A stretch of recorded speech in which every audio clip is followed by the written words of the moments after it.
10 years ago, the world flipped upside down. Out of nowhere, these things called gates just started tearing open across the planet. And from them, monsters. Not just your regular horror movie freaks either. We're talking beasts the size of trucks, devilish humanoids with eyes like nightmares, even dragons that looked like they crawled straight out of ghost stories. Thankfully, humanity had a wild card: awakened. These were people who suddenly got powers, magic, super strength, insane martial arts skills. Whatever it was, it made them the only line of defense between us and the monsters. They became hunters, risking everything to keep the peace. But for one teenager, none of that really mattered. Kang Jiang was just trying to get through another crappy day at school when life smacked him, literally. A massive chunk of diamond slammed into his face, sending him flying across the classroom. He crashed hard, desks and chairs toppling around him. Blood poured out of his mouth and forehead, pooling beneath him. Towering over him were 3 other students. Thor, with shaggy brown hair and that smug little grin. Sandman, chewing bubblegum like he owned the place. And the leader, Crystal, pale white hair, floating a diamond like it was nothing, just levitating there beside his hand. Crystal sneered Squirm Worm. In their elite, awakened high school, Jiang was basically dirt. Sure, he had powers, a regeneration ability strong enough on paper to be ranked S-class. But his version? Every time he healed, it was pure agony, like bones snapping in reverse, like his nerves were lit on fire. So when his skull cracked from the diamond hit, the pain that followed was unbearable. He writhed and screamed on the floor, while the bullies laughed. Worse, there was never any proof of what they did. By the time his body healed, the injuries were gone like nothing happened. So Jiang had to keep his head down and take it. Teachers, cops, nobody lifted a finger. Why? Because those 3?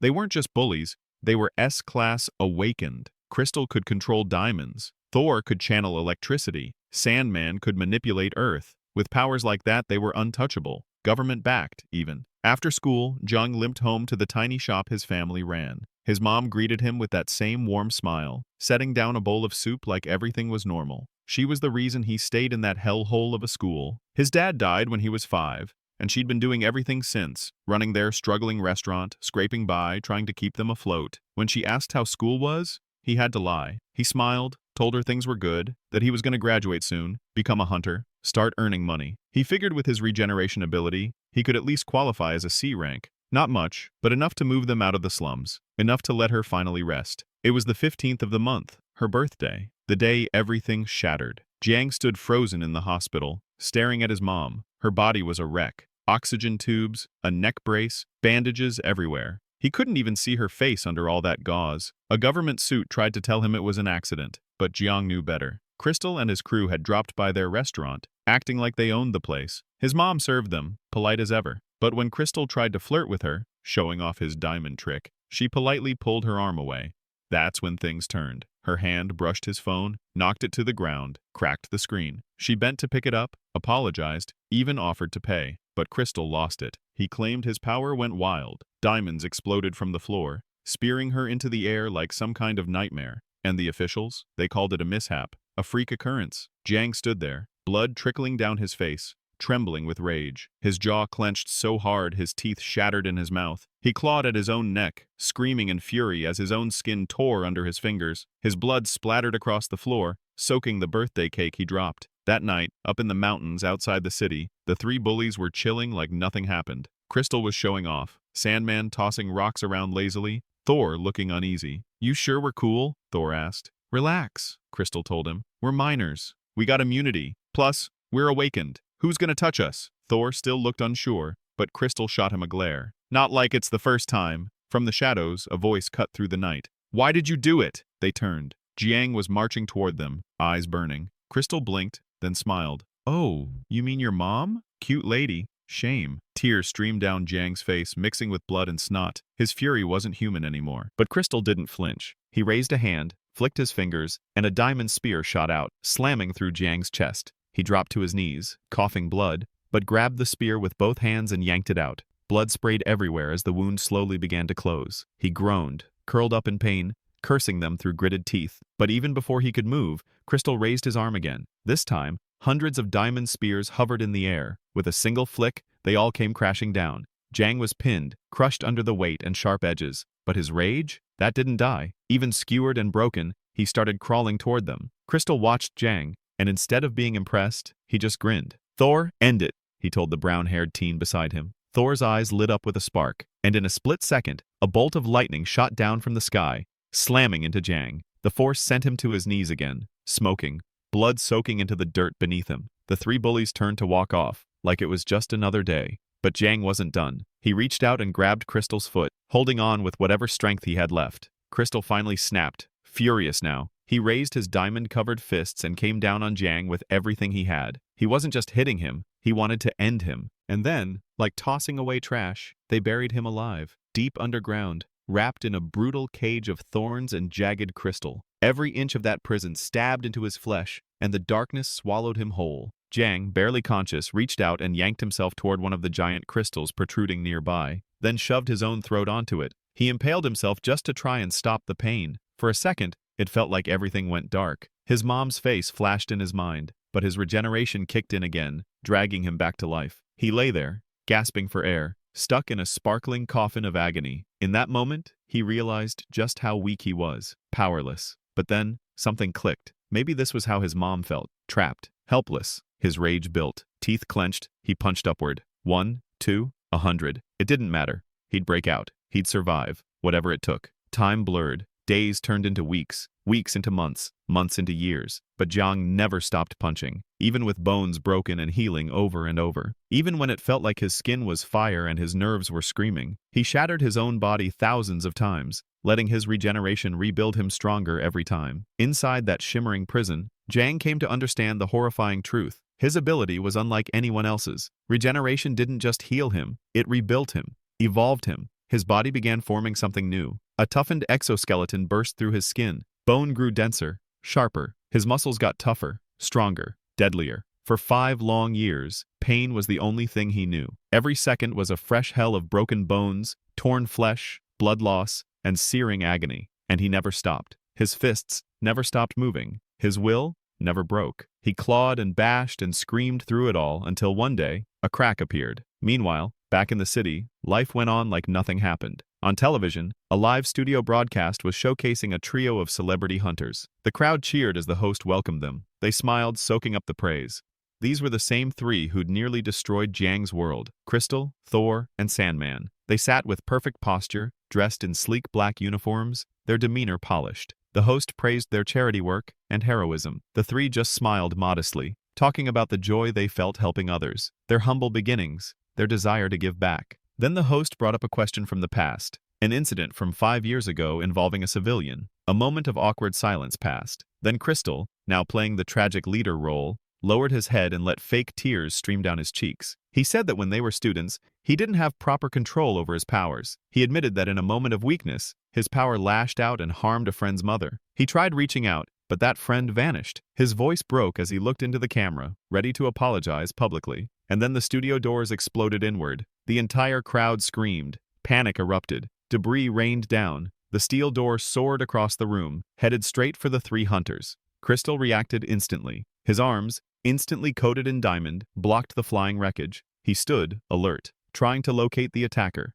Then came the footsteps, each one cracking the studio floor beneath it. Through the dust and chaos, a hulking silhouette emerged. Bone-covered limbs, skull-like face, and eyes that burned with something older than rage. In a flash, a skeletal fist smashed into Crystal's face, sending him rocketing into the wall. Concrete shattered. Lights burst. Thor and Sandman stood frozen, staring in disbelief. The figure before them wasn't human. It was something else. A demon in human shape. Half his face was masked in bone, and jagged armor stretched across his limbs. It was Jiang. They didn't even recognize him. Back in his diamond tomb, he'd heard them once. Their last words before they left him. "Try killing us once you escape." Well, he had escaped. Crystal groaned from the floor. He staggered up and barked out an order. "Kill him!" Thor snapped out of it, eyes lighting up. He summoned a bolt of electricity, blasting it straight at Jiang. The explosion that followed was massive, but when the smoke cleared, Jiang was still standing. Lightning still danced over his body, sizzling and crackling. He grinned through it. He dashed forward, closing the distance before Thor could react. Bone blades jutted from Jiang's forearms. One slash, and Thor's head went flying. His eyes still held shock as they spun through the air. Blood splattered across the floor. Thor's body collapsed. Crystal and Sandman were stunned. Their friend was just gone. Sandman finally acted. The ground surged. Earth, sand, and stone wrapped around Jiang, crushing him in a dense sphere. Inside, Jiang grit his teeth. The pressure mounted. His bones cracked. He didn't care. With a guttural roar, he burst out of the prison. Debris scattered like dust. In a blink, he was on Sandman. His fist clamped around Sandman's jaw. The gum popped in his mouth like it had been waiting 5 years to burst. Sandman's eyes widened in terror. He barely had time to react before Jang tore his jaw clean off. The scream never even made it out. Jang didn't pause. He raised his blade arm, then slammed it down, ending Sandman's life for good. Crystal was behind Jang now, fists clenched and gleaming with diamond. Jang turned just in time for that hammer-like punch to crash into his face. But this time, it was different.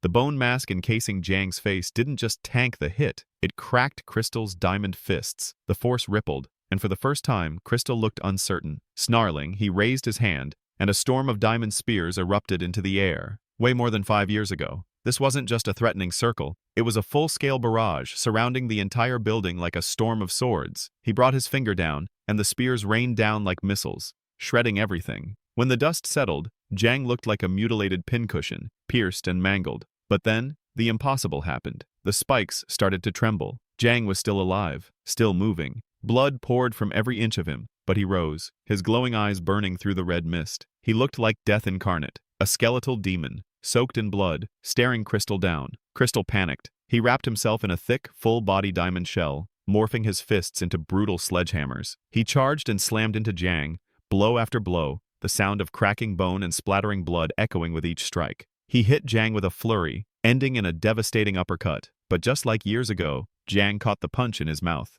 Back then, his teeth shattered. But this time, it was Crystal's arm that broke. Jang bit down hard, crushing the diamond like candy. Crystal screamed as his arm caved under the pressure, unable to pull back. Jang didn't waste the opening. He drove his skeletal sword straight through Crystal's chest. Crystal howled, unable to escape as Jang still had his arm locked between his jaws. Desperate, Crystal slammed his palm to the ground, summoning a thick spike of diamond that shot up and skewered Jang, lifting him into the air. But even impaled, Jang held on, biting down with monstrous strength. Crystal had no choice. He sliced off his own arm to break free. Bleeding, limping, Crystal tried to escape, but a diamond spear flew through the air and nailed him to the ground. Jang had thrown one of Crystal's own weapons at him. He stepped forward, slowly, like a hunter closing in. Crystal screamed at him to stop, pleaded. Jang didn't stop. He raised his arm, and the hundreds of diamond spears Crystal had created earlier rose into the air again, this time under Jang's control. And then, he sent them all flying into Crystal. Now it was Crystal who looked like a pincushion. He looked up and asked, "Who are you?" Jang slowly raised his hand to his face and peeled off the skull mask. It hurt. Skin came with it, but he wanted Crystal to see. Recognition hit like thunder. Crystal's eyes widened as he saw the face of the boy they used to call Worm. Jang didn't respond. No words, just a fist. He drove it into Crystal's jaw, lifted him by the throat, and rammed his bone sword straight through Crystal's mouth and out the back of his skull. He watched the life drain from Crystal's eyes. It was done. The rage that had sustained him for 5 years finally ebbed. Jang stood over the corpses of his tormentors, the battlefield reduced to rubble, blood, and silence. He was the only one left breathing. Rain poured in through the shattered ceiling, and he dropped to his knees, eyes turned upward. It mixed with the blood on his face. He screamed. After everything, he didn't know what to do next. Later, he was at the hospital, a warm blanket around his shoulders, sitting quietly in a chair beside a bed. His mom was still alive, barely, but she was breathing. He stared at her in disbelief, unsure if this was real. Far away, deep in the forest, under a sky of gentle clouds, a gate flickered open. Inside, a dark, grim cave where a team of hunters had just wrapped up a monster hunt. They congratulated the rookie girl in their squad. It was her first deep run, and she'd done great. She smiled shyly, grateful, but the mood changed. The men circled her, eyes gleaming with something darker. One of them, tall and muscular, stepped closer and grabbed her wrist. His hand caressed her face as he told her, "No one knows what happens inside a gate. We've got a whole month in here." He leaned in to lick her cheek. Then his head flew off. The others recoiled, staring at the blood spraying from his neck. The rookie was frozen in terror. Standing there was a monster, a humanoid being, wrapped in a skeletal exoskeleton, eyes glowing with fury. The hunters didn't hesitate. Fireballs and dark spears flew through the air. One drew a katana and rushed in. None of it mattered. The flames burst across Jang's armor and fizzled. The dark spear shattered. The katana? It snapped in half against his chest. In a flash, Jang countered, and the samurai was no more. The others didn't stand a chance. The two male hunters froze,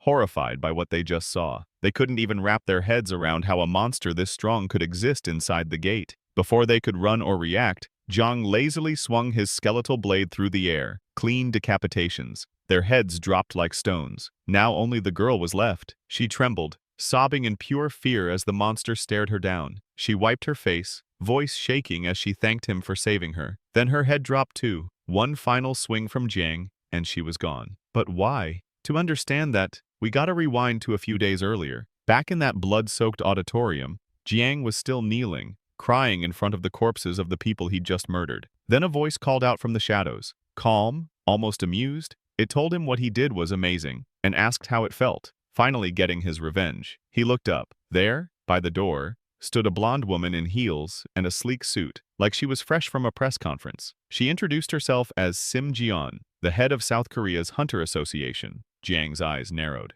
"How do you know about me?" he demanded. What she said next shook him. She'd been watching him for years. Since that day, 5 years ago, he realized she was talking about his mother. Rage surged. Jiang let loose a roar and charged. The whole auditorium blew apart in his wake. His skeletal sword aimed straight for her heart, but she didn't even flinch. Calmly, she said, "I can save your mother." That stopped him cold. His fist hovered inches from her face, the shockwave behind it shattering the walls and sending chunks of debris flying through the corridor. He stepped back, breathing heavy. "What do you mean?" Jian stood firm. "I'm the only S-rank healer in the world. I can wake her up." Still suspicious, Jiang pressed her for proof. Jian gave a cold, humorless laugh. "I'm the one keeping her alive," she said, "while you were buried underground for 5 years. That hit like a punch to the gut. He asked her what she wanted in return. She smiled, not kindly. "The world's changing," she said. "Hunters are too strong now. Most armies don't even come close. Some of these guys are more dangerous than nukes. Monsters inside the gates are nearly wiped out, but the gates? They're still here." Now, countries were using those gates as portals, as battlegrounds. Nations were fighting proxy wars inside them, with hunters as soldiers. But South Korea? They didn't have enough firepower. Couldn't stop Japan from pushing in. That's where Jiang came in. "If Korea sends hunters, it'll be all-out war," she told him. But a monster attacking hunters? That's something else. She wanted him to be Korea's monster. In exchange, she'd bring his mom back. Back in the present, that group of hunters Jiang tore through, they were his first Japanese targets. Meanwhile, in Tokyo, under the hot summer sun, trouble was brewing. Inside a massive glass building, the Prime Minister's official residence, an old man sat at the head of a long table, hands clasped, voice calm. But there was steel under his words. He asked his defense minister if there were any strong monsters left inside the gates. The answer, no. Then he asked if South Korea had any powerful hunters. Again, no. The Prime Minister slammed his fist into the table, veins bulging on his bald head. "Then why the hell haven't we taken the Korean peninsula yet?" His name was Rocky Judo, the man running Japan. The defense minister bowed, apologizing, swearing to fix the situation. "And how will you fix it?" Judo snapped. The man smiled. "I'll handle it myself." This wasn't just any bureaucrat. He was Osai Kaju, Japan's #1 hunter and minister of defense. Tall, lean, dressed in a plain cape with golden bracers and a single earring, he didn't look dangerous. But that streak of white hair curling like a crescent moon in his black hair? That was a sign. The Cage Re-First Moon, his signature move. After the meeting, he ordered his sword to be prepped. His secretary hesitated, reminding him all the other hunters they'd sent had died. Maybe he should take backup? Kaju didn't stop walking. "Do I look like I need backup?" he asked, quiet and cold. The secretary backed off real quick. A few hours later, Kaju stepped through the gate into the lands beyond, Japan's side of the portal. The cavern felt suffocating, ancient, and dead silent. He kept walking, past weak monsters that lunged at him only to get sliced into pieces without breaking his stride. No way his elite hunters died to trash like this. He reached the end of the cave, and there they were, all of them, torn apart, bodies stacked like firewood.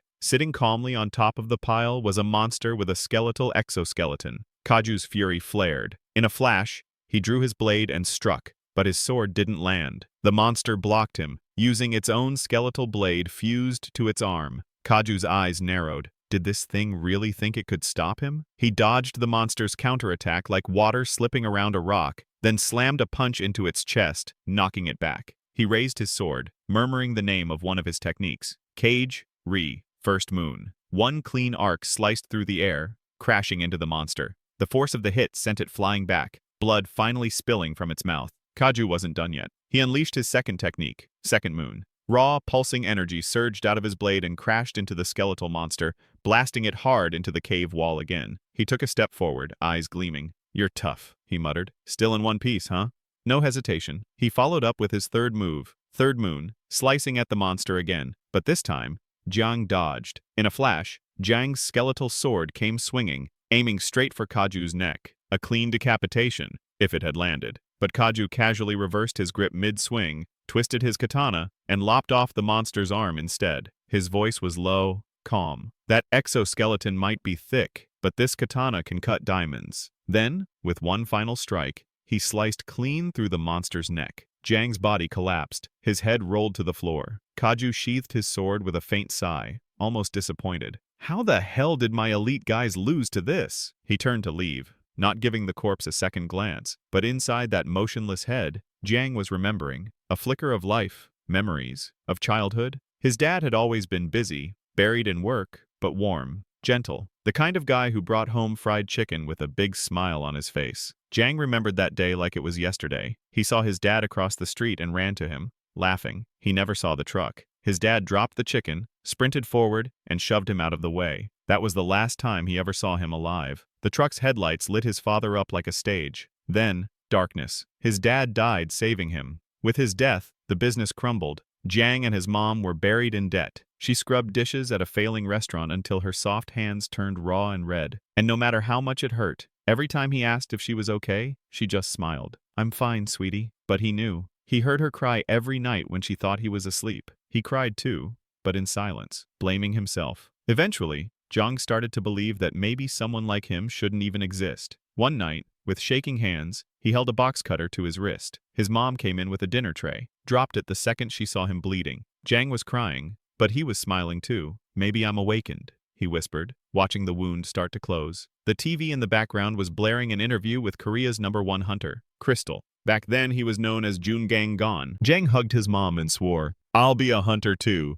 We'll be rich. We'll be happy." But things didn't turn out that way. Now, years later, his mom was comatose in a hospital bed. The memory lit something up behind his eyes. He remembered Jion's words, how the world's balance was already shattered. Countries falling to hunters. Their biggest threat? Japan. That's why they needed him, to be Korea's monster. And now, he'd just fought one of Japan's strongest. Kaju, meanwhile, was deep in thought. He'd wasted too much time here. He figured he'd have to head to South Korea next and take the country by force. What he didn't realize was that behind him, Jiang's severed head had started moving. It rolled, dragged itself slowly, until it sank its teeth into Kaju's leg. Kaju screamed, shocked out of his thoughts. He looked down. Jiang's head was biting him. Out of that head, a new skeleton was forming, regenerating. "How?" Kaju gasped. He had decapitated him, but Jiang kept biting down harder. Kaju roared in pain and slashed down at his face, breaking free from the jaws. But now he was fully on guard. For the first time, he was taking this fight seriously. A moon-shaped crest shimmered on Kaju's forehead. His eyes lit up like lightning.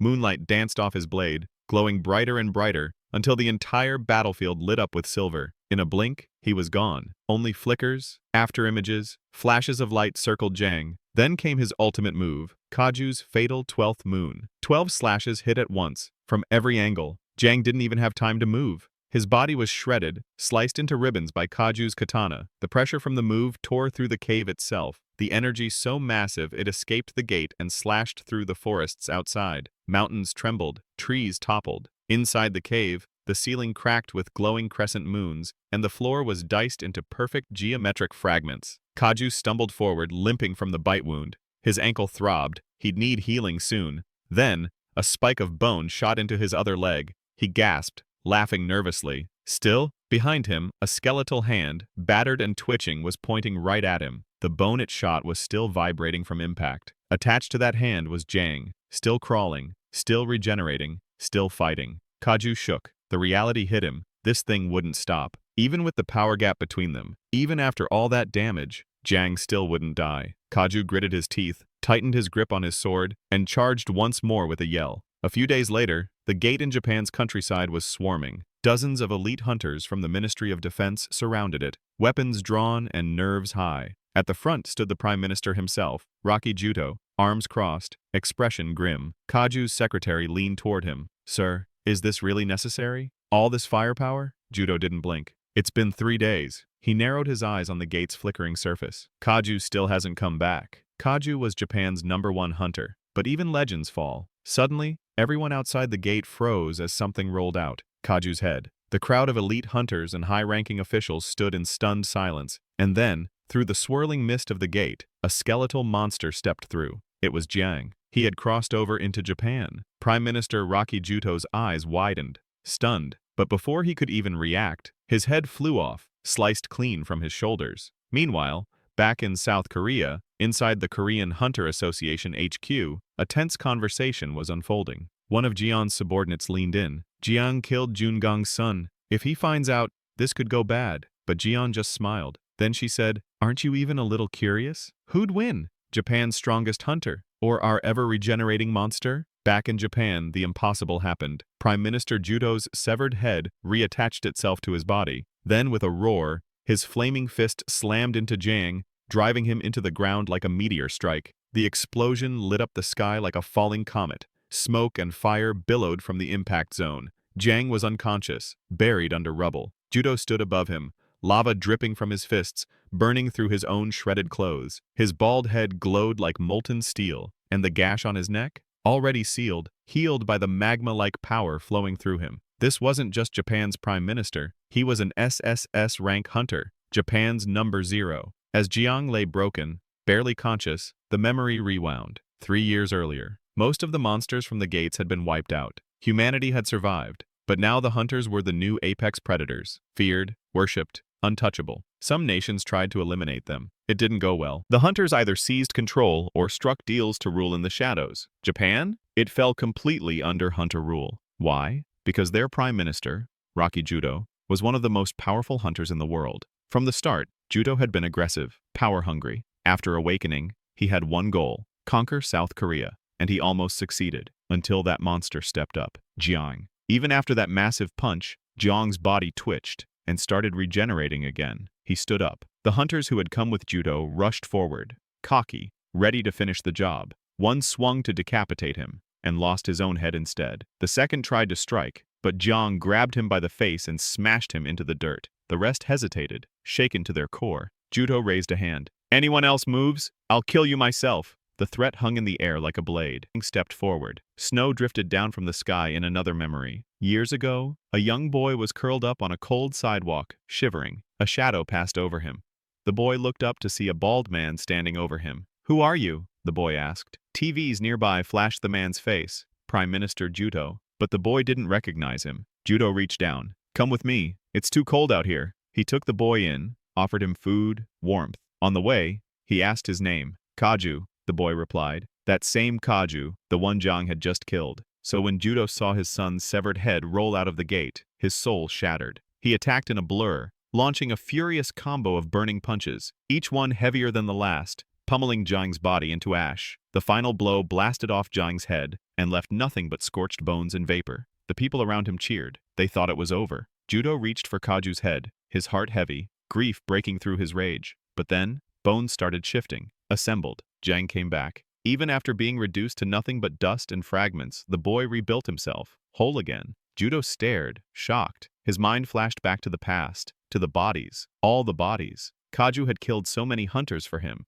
tirelessly, loyally. Juto had once apologized for making him do it, but Kaju had told him, "It's fine." He only cared about repaying the man who saved his life. Juto had warned him, "One day, you might die." But Kaju didn't care. He smiled and said, "You took me in when I had nothing. That's enough." There was just one thing he wanted, to call you father. Juto had laughed, calling him soft. "It goes without saying, you are my son." Back in the present, the ground beneath them began to melt. The air shimmered with heat as Juto's rage boiled over, lava flowing from the cracks of his skin. He no longer looked human. He was a firestorm in the shape of a man, turning everything around him into molten ruin. One of the female hunters nearby tried to stop it. She froze the ground under her feet, desperately trying not to melt in the blazing heat. She shouted at him, begging him to calm down, but he wasn't listening. He was a beast now, a volcano in human form. Despite all this, Jiang stood steady, even as the nearby mountain rumbled. Then, it erupted. The moment the Prime Minister fully transformed, he wasn't human anymore. He was this massive, molten monster made of pure magma,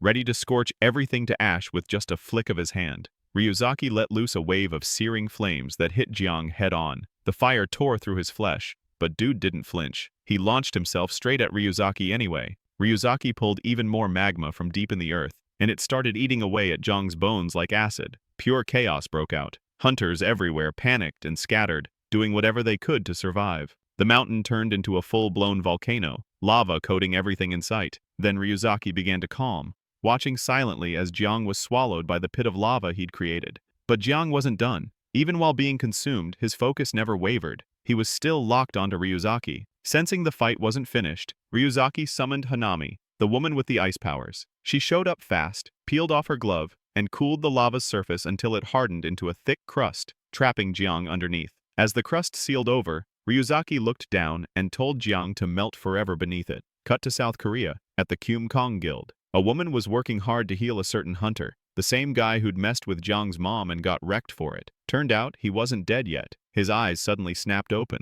Back on the mountain, things settled down. The Prime Minister made it clear. Only the top-ranked hunters would stay. The rest were ordered to retreat. No one argued. Then, out of nowhere, Jiang's hand punched through the crusted-over lava like it was nothing. He shoved it aside, steaming and furious. In his head, he was scoffing at them all. Lava? They thought this was intense? For him, this was a joke. Inside the Bloodgate, he'd survived heat 1,000 times worse. Just for context, yeah, they changed Jiang's backstory in this new official version. Now, he gets his powers from being trapped and tortured inside the Bloodgate by monsters. Personally, I like the old version better, the one with him buried alive in a thorn-covered underground. It gave his rage more bite, but whatever works. Even if this fire didn't mean much to him, the pain still tore through him. But he didn't stop. He fought through it, like always. Finally, Jiang burst out of the dried lava, leaving Hanami straight up speechless. She couldn't believe it. He crawled out like a demon from hell. By now, the Prime Minister knew this wasn't some regular fight.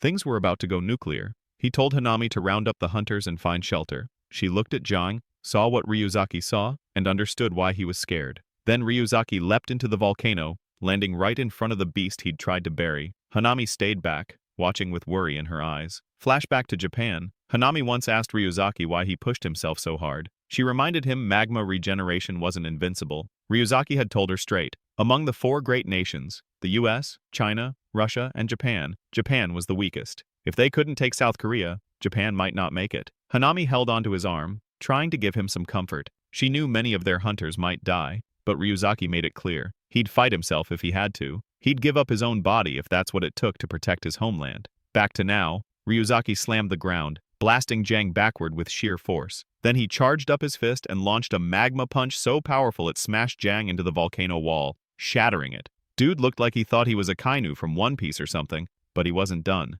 Ryuzaki kept going, hitting Jiang with wave after wave of fire. Jiang tried to stay on his feet, but a massive blast tore through him, slicing off both hands and launching his body like a ragdoll. Ryuzaki dove after him like a meteor, rocking the whole mountain with the impact. Meanwhile, Hanami regrouped with the others and relayed the Prime Minister's orders. Evacuate now. She said she'd stay and help him. The others refused. They looked her dead in the eye and told her no way. They weren't leaving him. He'd done too much for them, and they were ready to die for him. That's when they called her the Prime Minister's wife. Side note, it was probably smart to update his look. The older, bulky version with a wife who looked way younger, kinda weird. Now, he's got more of a daddy vibe. Just saying. Deep in the volcano, the fight kept going. Ryuzaki kept hammering Jiang deeper and deeper into the molten abyss. Eventually, his body was just gone, completely incinerated. Ryuzaki stood alone in the lava. But then Hanami and the hunters came back. And just like clockwork, Jiang started regenerating. Ryuzaki looked up and saw him crawling out again. He moved to stop him, but Jiang suddenly leapt toward Hanami, grabbed her bare freezing hand, and started freezing too. Even then, he didn't let go. He dragged her down into the volcano with him. The second Jiang dragged Hanami down into that lava pit, the other hunters didn't hesitate. They dove in after them, desperate to save her. But Ryuzaki was already on the move. In a flash, he charged up a brutal counterattack, his burning hand slicing off Jiang's arm clean. He yanked Hanami to his side, shielding her. But even through that chaos, Jiang managed to slash Ryuzaki's head clean off. It didn't fall though. Thanks to his magma powers, Ryuzaki's severed head clung to his body like it didn't want to let go. Jiang saw his opening. He grabbed Hanami's bare hand, the one with the freezing power, and lunged. The other Japanese hunters rushed in, but they were too late. He forced Hanami to touch her husband's head. That was it. In the next breath, Ryuzaki's body shattered. His frozen head fell away, and the other hunters stood there stunned, watching it break into icy shards. They rushed to Hanami, asking if she was all right, but she wasn't even listening. Her eyes locked onto the frozen remains of her husband. tears spilling out as she realized she'd just destroyed him with her own hands. That was the final blow. Despair hit them like a wave as the monster turned and dashed forward, a blur of death, cutting down everything in his path. Hanami couldn't do anything. Her comrades were dropping all around her like dead flies. Then, it was her turn. As she felt death creeping in, her eyes fluttered shut, and all those memories with her husband came rushing back. Sweet, warm, full of love. But those memories twisted, turned to ash. She opened her eyes to a world without him, saw Jiang's cold glare, and in her last moment of clarity, she reached up with that same freezing hand and touched her own head. She froze herself solid, died right there in front of the man she loved. The battlefield was a graveyard, limbs scattered, corpses burned, and only one man was left standing, Jiang. He climbed out of the volcano alone. It was time to go back to Korea. Cut to South Korea, inside the Kyumkong Guild's Mana Stone storage room. Crystal, the guy nobody liked but everyone feared, was deep in training, pushing himself hard.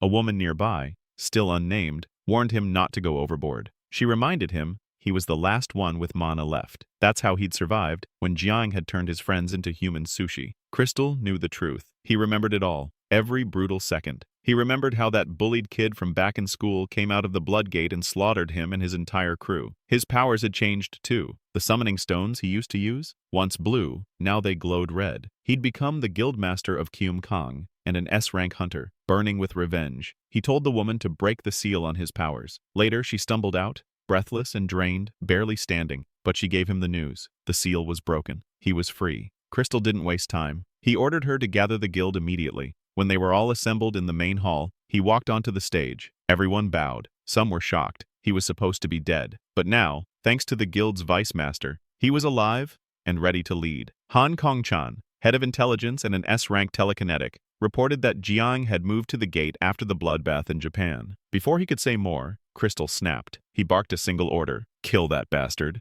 Kongchan swore on the entire intel team's lives to carry it out. But right after that promise, Crystal walked up and sliced his head clean off. Everyone froze in horror. Holding Kongchan's severed head, Crystal reminded them that this guy had once been vice president of the Korean Hunter Association. 3 years ago, Crystal had absorbed the entire association, giving Kyumkang full control of South Korea. He recalled Kongchan's telekinesis, and then used that same ability to twist another man's limbs until his body exploded, blood spraying everywhere. Earlier, the woman who'd broken Crystal's seal had warned him. It was cursed. He didn't care. He'd made his choice. Now, he unleashed hell. Crystal massacred every single one of them. All 1,528 members of the Kyumkong Guild, dead. He absorbed their powers, one after another. And with each new surge of energy, he lost more of himself. The woman collapsed in despair, asking why he had to go this far. Crystal's answer was cold. Jiang had killed the triple S-rank Prime Minister of Japan. Even after taking in all this power, he still wasn't sure he could beat Jiang, but he would try. He was going to Russia next.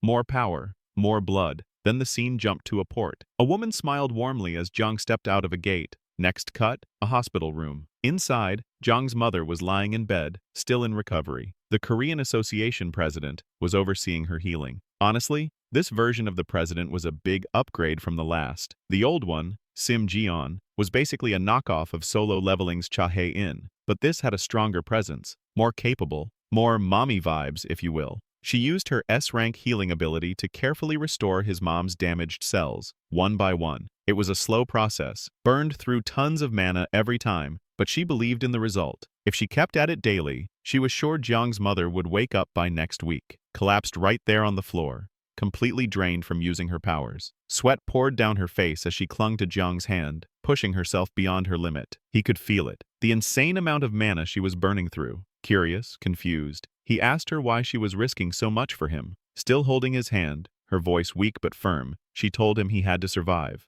no matter what. A soft green shimmer of energy started forming around their hands, but Jiang quickly yanked his hand back. That's when the Korean Association president saw it, realized what had changed in him. His monsterification had progressed, and it was bad. She explained something that chilled him. Ever since the gates first appeared 15 years ago, they'd slowly been turning into blood gates. But after Jiang escaped from one, that change went into overdrive. Now, all the gates across the world were mutating into blood gates, and they were feeding him. The mana wasn't just leaking through anymore. It was flowing like a river, directly into him. She described it like this: a normal gate is like a hole, but a blood gate? It's a tunnel, and something on the other side was coming through, searching for him. Meanwhile, chaos was erupting in the city. Terrifying creatures started pouring out of the blood gates and people just snapped. Panic everywhere. It was straight-up horror. A guy even stopped running, just frozen as these nightmare-looking creatures crept toward him. Then it cut to the South Korean presidential office. The whole building was locked under a massive energy shield, and inside, the president was spiraling into panic. He barked at his assistant, demanding to know why the King Kong Guild wasn't responding. The assistant, pale as a ghost, told him the truth. The guild was gone, wiped out. The president couldn't believe it. When he asked why, the assistant admitted they didn't know. He suggested calling for help from overseas. But the president shot that down quick. Bringing in foreign nations, he said, would be a disaster in itself. Instead, he told the assistant to declare martial law. The assistant hesitated, reminding him the military couldn't do anything against monsters like these. The president insisted. Doing something was better than nothing. Besides, Kum Kang wasn't their only line of defense. He listed off the country's other guilds. The second highest ranking was the Dosa Guild. They had 2 A rankers, Wuin and SEI. Then there was the Vinyl Guild, ranked third, with Vinyl Man and a beam shooter named Esperome. And lastly, the Yanghak Guild, fourth in rank, with their top A rankers, Yanghak and Junon. But honestly, it didn't matter. These new faces were barely introduced before they got wrecked, slaughtered in seconds, crushed by just one casual swipe from a monster. Off in the distance, Jiang watched the carnage unfold and wondered, was this all happening because of him? S-rank healer, still at his side, asked him what he was planning to do. He didn't answer. His eyes locked on a girl trapped in the street, frozen in fear as a monster's massive hand came crashing down. Without hesitation, Jiang dashed forward and sliced that monster in half, saving the girl on the spot. That's when S-rank healer got her answer. She saw what kind of man he still was. Jiang started remembering everything. The Bloodgate, his death, the mana trying to turn him into a monster. He thought he'd gained some kind of insane regeneration power. But that wasn't it. The truth? The mana just wouldn't let him die. Not until he fully became the monster it wanted. He'd just wanted peace, a simple life with his mom. And now, these things were back, destroying everything. With rage boiling inside, he grabbed a monster and ripped it to pieces, shouting at them to leave him alone. Then the scene jumped to the other side of the Bloodgates. There, in a place where all the red gates were connected, a chilling voice echoed, asking if Jiang was the one who caused the crack.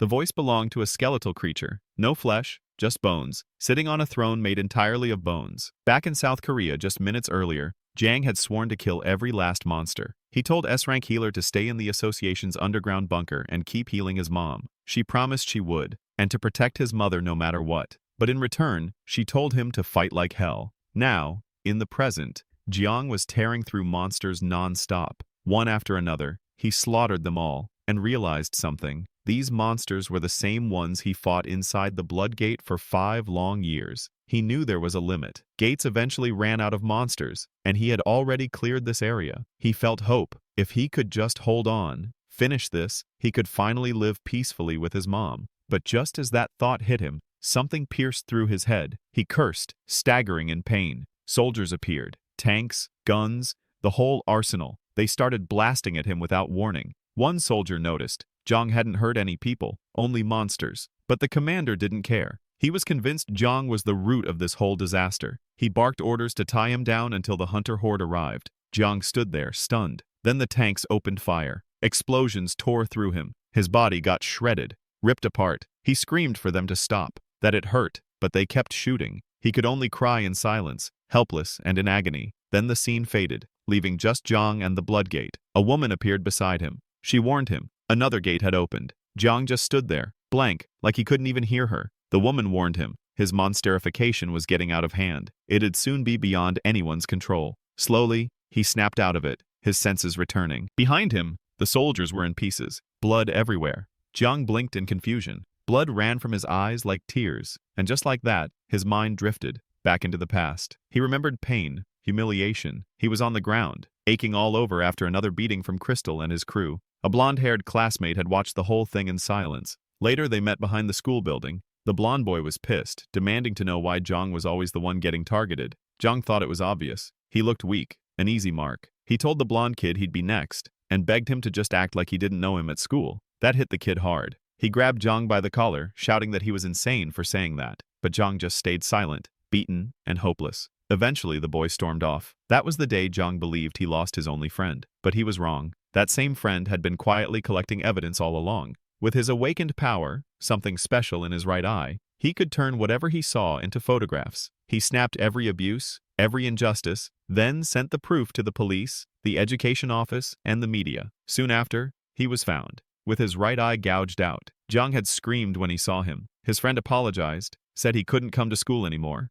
Jiang knew exactly who was behind it. Crystal. He swore he'd make him pay. His friend begged him not to, pleaded with him not to take revenge. Jiang felt crushed. The one person who stood up for him was now blind and powerless, but his friend just smiled, saying there wasn't much to live for anyway. Instead of becoming a hunter, he'd join the army. And now, his friend's torn face was skinned and pinned to Jiang's bone sword. The grief hit Jiang like a truck. He let out a scream so loud it shook the air. Monsters nearby heard him and charged. But with one look, one burst of rage, Jiang sliced them all to pieces in an instant. Still, more kept coming. He was surrounded again. At the same time, inside the heavily shielded office of South Korea's president, tension was through the roof. The live feed showed Jiang in his monstrous form. The secretary confirmed it. This was the same being who killed Keum Kang's guildmaster and Japan's prime minister. To the officials, Jiang was the cause. They believed that killing this bone monster would return the gates to normal. But something didn't add up. The president asked why Jiang was fighting the monsters, not joining them. The secretary didn't have an answer. All they knew was that not even the monsters could kill him.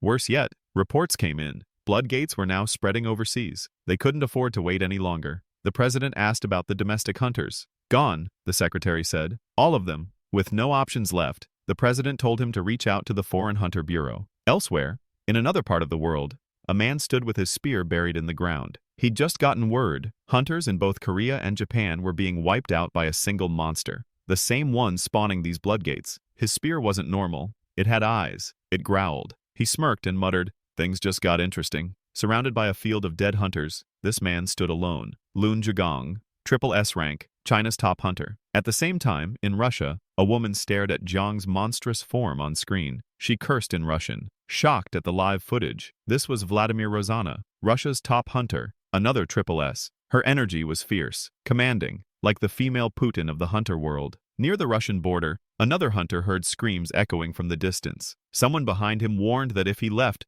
the war in Russia might spiral out of control. He just smiled. The war's over. A glowing purple light erupted from the battlefield. Wings, feathered and violet, spread from his back. The man behind him broke into a cold sweat. The bearded hunter clutched a rosary in his hands and declared to his team, "We're going to Korea." That man was Stephen Lucas, America's top hunter, triple S. For 5 brutal years, Jiang had fought monsters inside the Bloodgate alone. No food, no water, no sleep. He clawed his way through hell every single day, just trying to survive. And every time he lost control, the monster inside him pushed to take over. But he'd always pull himself back, because he remembered 2 faces. His mother, still in a coma, and the man who put her there. That pain, that rage, kept him grounded. But once he took his revenge, once the silver-haired bastard was gone, his will started to fade. The Bloodgates only grew stronger, and controlling the monster inside became harder. He started killing without thought, even humans, even his childhood friend. Still, Jiang ignored the Bloodgates and just kept tearing through monsters, trying to earn some kind of redemption for all his sins. That's when it hit. A beam of purple light struck his head, crushing it. As his vision went black, he saw someone.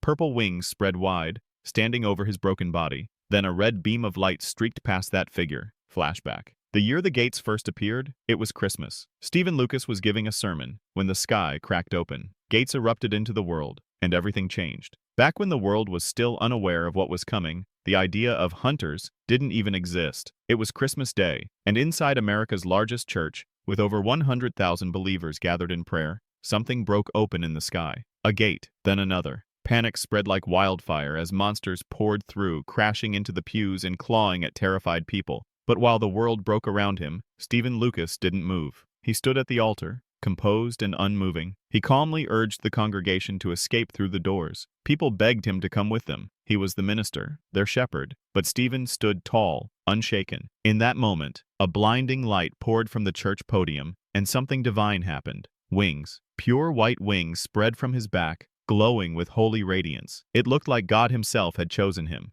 The monsters didn't even get close. In front of the crying, praying masses, Stephen obliterated them. This was his awakening. By the time the chaos subsided, only 138 people had minor injuries. Not one death. Everyone else was on their knees, hands clasped, crying with relief. One child, moments from death, was saved by Stephen's glowing cross of light. that tore the monster apart in an instant. That day, Steven became the world's first known triple S rank hunter and the symbol of hope across the globe. Far away in Korea, a young Jiang sat in front of his TV, crying. He wasn't just inspired, he was saved by that image. To him, Steven was the ideal hero, the kind of person who could carry the world on his back. Now, that same man stood in front of him. Jiang struggled to his feet, dazed. What was Steven Lucas doing here in Korea? He didn't have time to ask. In a blink, Steven closed the distance and slammed him to the ground with one hand like he weighed nothing. It hit Jiang like a truck. The hero he once worshipped had come to kill him. Steven muttered, "This monster won't die easy,"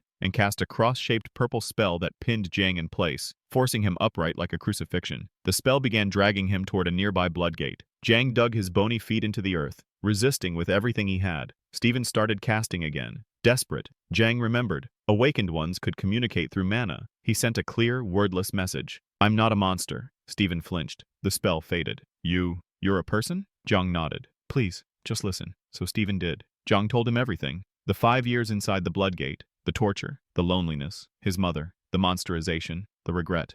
Every broken part of him poured out like blood from a wound. Steven stood still, listening. Then, tears welled in his eyes. He stepped forward and pulled Jiang into a hug. "What's your name?" "Jiang." Steven let out a long breath like he was holding the weight of the world. "Do you know why I fight to save people?" he asked quietly. "Because every time I fail, I remember." He pulled off his robe. His entire body, arms, chest, back, was etched with names. Hundreds, maybe thousands. Not inked, scarred, carved into his flesh. Every name was a person he couldn't save. "I did this, so I wouldn't forget, so I could atone." Then, with sincere eyes, Steven told Jiang he'd help him, that he'd kill the monsters, end the nightmare. But he warned him. The calamity would spread in the meantime. More people would die. "I'm sorry," he whispered. With a heavy heart, Steven activated his magic and slowly etched Jiang's full name onto his own chest in glowing purple script. Blood trickled down his skin as he cried. Then, glowing with divine purple light, Steven lifted his blade and sliced Jiang's head clean off. Jiang's soul shattered as he faded. "I will erase your existence," Steven whispered.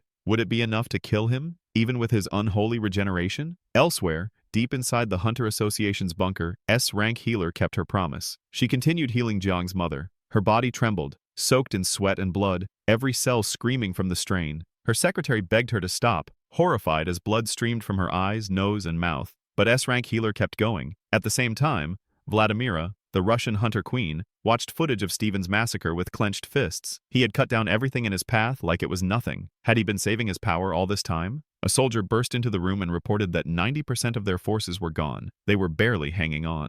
"The Americans are getting closer," he warned, then dropped dead right there. Vladimira cursed, rage boiling under her skin. She still believed she could turn the tide, if she could just capture the so-called Arctic monster. Then the throne room doors opened. A calm voice echoed through the chamber. Crystal entered, his presence commanding. His vice master stood at his side. Together, they stepped forward and offered their help to bring down the monster she sought. The Arctic monster he was talking about wasn't just some high-ranked beast. It was the first of its kind, an SSS-class monstrosity with power on a level the world had never seen. It had stepped out of a portal in the freezing Russian Arctic, and in a single devastating strike, erased the entire Russian Arctic base from existence. Back then, Russia had been caught completely off guard. They didn't understand magical creatures. They didn't understand portals. They scrambled to throw everything they had, soldiers, tanks, artillery, airstrikes, but nothing made a dent. The creature just walked through it all. In the end, Russia resorted to its deadliest option. They fired off half their nuclear arsenal, turning the far north into a radioactive wasteland. But even that kind of destruction meant nothing to something infused with mana. It survived without so much as a scratch. The real damage came after. The fallout warped the land, creating new, twisted monsters and cutting northern Russia off completely. The country's resources bled dry, their strength diminished, and desperation drove them into a war with the United States in an attempt to seize more assets. Now, back in the present, Crystal stood unwavering. "I'll eliminate that Arctic monster myself." Across from him, Vladimira Rosanna, Russia's #1 hunter, lifted an eyebrow and gave a sharp, humorless laugh. "A Korean S-rank hunter, and you think you can face it?" Her tone dripped with sarcasm. "Showing up here without permission? How foolish can you be?" She crossed her arms and stared him down. "Do you really think an S-rank can stand against the Arctic monster? Or are you just looking to die?" A smirk tugged at Crystal's lips. Her aura flared suddenly, raw and crushing, shaking the entire floor beneath them. The stone cracked under the weight of her presence. Still, Crystal didn't budge. "Oh, "So you're after it too?" he told her with mocking amusement. "Funny. Last I heard, you couldn't even hold your own against the United States." The smirk faded from her face, replaced with cold fury. "How do you plan to survive the radiation long enough to even reach the Arctic monster?" Unfazed, Crystal raised his hand, and a shimmering mana shield formed around him. She chuckled darkly. "That shield won't last against the radiation we're talking about." His grin deepened. He activated more defensive skills, layering barrier after barrier over his body until he was practically glowing. Her eyes narrowed as she measured him. Finally, she told him flatly, "If you manage to kill the Arctic monster, I'll grant you 30% of the mana stone. No, I will give you half of it." Crystal just laughed, brushing past her without another word, walking toward the Arctic wasteland with his shields lighting the path through the frost. Elsewhere, Stephen Lucas stood face to face with Jang. A faint light began to glow from inside Jang, and for a brief moment, Lucas's expression softened. "I'm sorry," he told him quietly, "but I have to end this." His strike was clean and final. Jang's body dissolved into dust, scattering on the breeze. Seconds later, the dust pulled itself back together, an eye, a shard of bone, and then his whole body, fully formed again. Jang lunged, thrusting a bone spear straight toward Lucas's face. The tip lodged between Lucas's brows, but he didn't even flinch. His calm eyes locked on Jang's as he pulled him into an embrace. "If hurting me makes it easier for you, then do it as much as you need," he murmured. Jang's body crumbled again, and again, he reformed, rage burning hotter with every cycle. Lucas studied him closely, almost curious. "Is your regeneration truly limitless?" he wondered aloud. Then he embraced Jang again and whispered, "I'll keep eliminating you." For Jang, every regeneration was agony. His ability, exoskeleton manifestation, coated his skin in hardened bone armor, but rebuilding that armor meant breaking himself apart each time. Bones snapped, nerves screamed. His whole body felt like it was on fire. He remembered high school, when a classmate asked about his power. Jang had told him. The boy recoiled in disgust, cursed him, and threw him to the ground. Now, under Lucas's relentless attacks, with his sanity fraying, he couldn't help asking himself, "Why do I have to live like this? What did I do to deserve this?" For a moment, despair won. He thought Lucas might be right. Maybe by staying alive, he was only bringing death to others. But then, one thought cut through the haze. Even if I die, she will live. His mother. That was reason enough. A final burst of resolve ignited inside him. He began drawing energy from the red portals surrounding them, the power flooding through him until his whole body glowed with raw intensity. Lucas tensed, preparing to counter. Before he could move, Jang clenched his fist and released all that energy in a single devastating punch. The shockwave tore through the battlefield, big enough to ripple across the city and flash on every massive screen in public squares. Crowds froze where they stood, watching in stunned silence. Among them, Lucas's own son stared up at the screen, face pale as he watched his father struggle against the monstrous figure. Inside the Korean Hunter Association headquarters, Sim Jin had been pushing herself for hours, pouring everything into healing Jiang's mother, and her body finally gave out. She collapsed to the floor, her breathing shallow, her face pale. Her secretary rushed over, catching her before she hit the ground, supporting her as she coughed. But even through her exhaustion, Sim Jin's eyes widened. "It's done," she gasped. Jiang's mother stirred for the first time in years. Her eyes fluttered open, the long haze of her coma finally lifting. Far away in Russia, a man sat in a dim command room, lit only by the glow of monitors. Reports came in. Jang was fighting none other than Stephen Lucas, the SSS-ranked hero of the United States. The corner of the man's mouth curved into a smirk. "That bastard's got guts," he muttered. But the look in his eyes shifted. Crystal understood something. Despite being on opposite sides, their stories weren't so different. Both had gone through hell. Both had clawed their way out with powers that came at unbearable costs. And now, both were seen as monsters by the rest of the world. On the battlefield, Jang's clash with Lucas was only getting more intense. With raw mana drawn directly from the red gates flooding through him, Jang radiated an ominous, crushing energy. Even Lucas felt it. Still, Lucas stood calm, his gaze steady. "That mana you're carrying, it reeks of destruction," he told him. "But I'll shoulder your pain. I'll forgive you for your sins." Jang's crimson eyes narrowed, rage flaring. "I don't need your forgiveness." With a roar, he drew his bone blade and swung at Lucas, aiming to end the self-righteous preaching for good. The blade sliced clean through, only for Lucas's form to vanish, reappearing behind him without a scratch. "Most of the time," Lucas told him, voice calm but firm, "just having someone to listen makes a difference. I'll be that person for you, Jiang. Share your pain. I'll bear it with you." In a blur, he rammed his hand straight through Jiang's skull, cracking it apart. The battlefield went silent except for the faint hum of energy. But Jiang's regeneration kicked in instantly. He clamped his regenerating head around Lucas's arm, trapping it, then swung his blade and severed it clean at the elbow. Lucas stumbled back, surprised for the first time. Jang didn't let up. Blood streamed from his fractured head, the severed hand lodged in him tearing at his insides, but he kept moving forward. Pain meant nothing now. Revenge was all that was left. Lucas's eyes softened with something between respect and pity. "This boy," he murmured. "He carries so much pain. When I got my ability, I thought I understood suffering. I hear it all the time. People crying in agony, the hopelessness of famine, sickness, disaster. Their voices never stop." He paused, his tone gentler. "But I also hear hope, gratitude, the joy of those who were saved. Those voices, they're why I keep going." With a sudden clap of his hands, Lucas unleashed a wave of divine energy that blasted Jang's body into a cloud of blood and ash. The ground split, leaving a massive crater. Lucas exhaled. It's over. But it wasn't. From the crimson mist, Jang reformed, faster, stronger, sharper. His exoskeleton was jagged now, his red aura blazing brighter. Lucas's eyes narrowed. Even if 1,000 hands drag him down, he'll keep getting up. Jang lunged again, forcing Lucas to fire another divine blast. Once more, Jang was reduced to nothing, and once more he regenerated, stepping from the wreckage without a mark. Lucas clenched his fists. This boy doesn't know when to stop. In desperation, Lucas summoned a radiant cross of light. It crashed down on Jang, pinning him in place. Holy power flooded into his mind, forcing his body to turn on itself.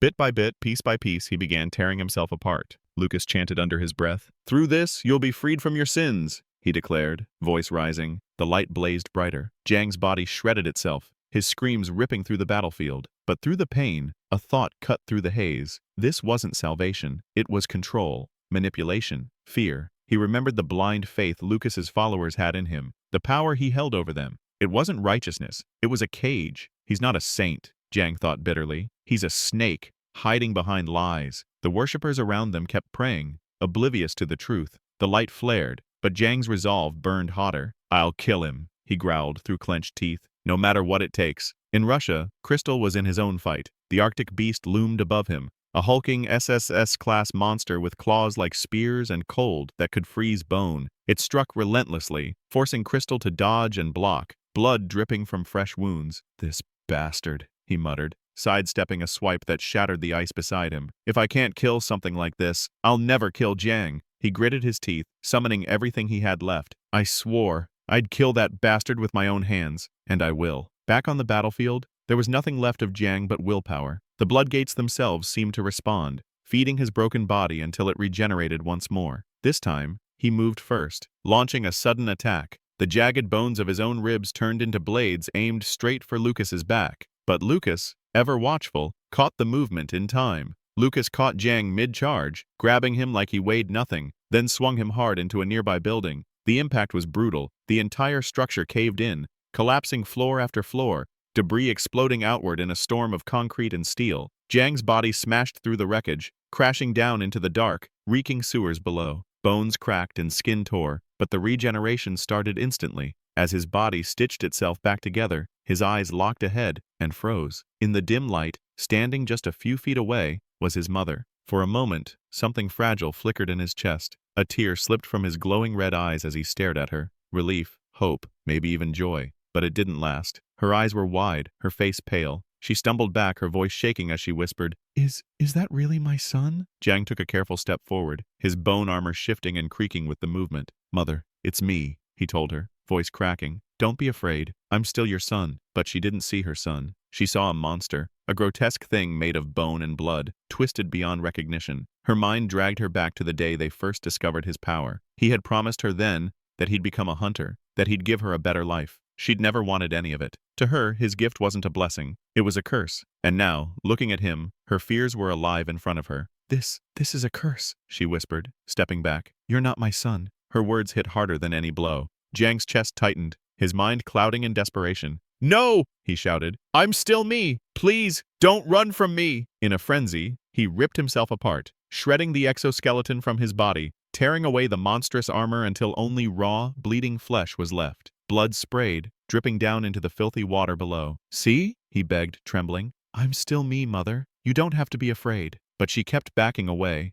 Then she turned, trying to run. Panic lit up in his eyes. He lunged forward, grabbing her hand, holding her in place. She stumbled, fell hard, fear choking her. "Please, don't run," he pleaded, voice breaking. "I'm your son. I'm still your son." Her body moved before her mind could catch up. She punched him square in the face. The blow didn't hurt physically, but it shattered something inside him. His hand fell limp at his side. For the first time, he truly understood. She would never see him as her son again. From the shadows behind them, Lucas stepped into the sewer, watching the scene unfold. His eyes softened. "She's still alive," Lucas murmured, almost to himself. Then his tone sharpened. "You lied in front of a righteous soul. You are impure, and you will be judged." Before he could move, Jiang surged forward, desperation blazing in his eyes, and slashed upward. His bone blade sliced clean through Lucas's neck, severing his head in one swift motion. The body crumpled to the wet stone. Jiang sat there, holding his unconscious mother in his arms. Then something strange happened. From Lucas's severed head, a glowing essence drifted upward, curling through the air before sinking into Jiang's body. At first,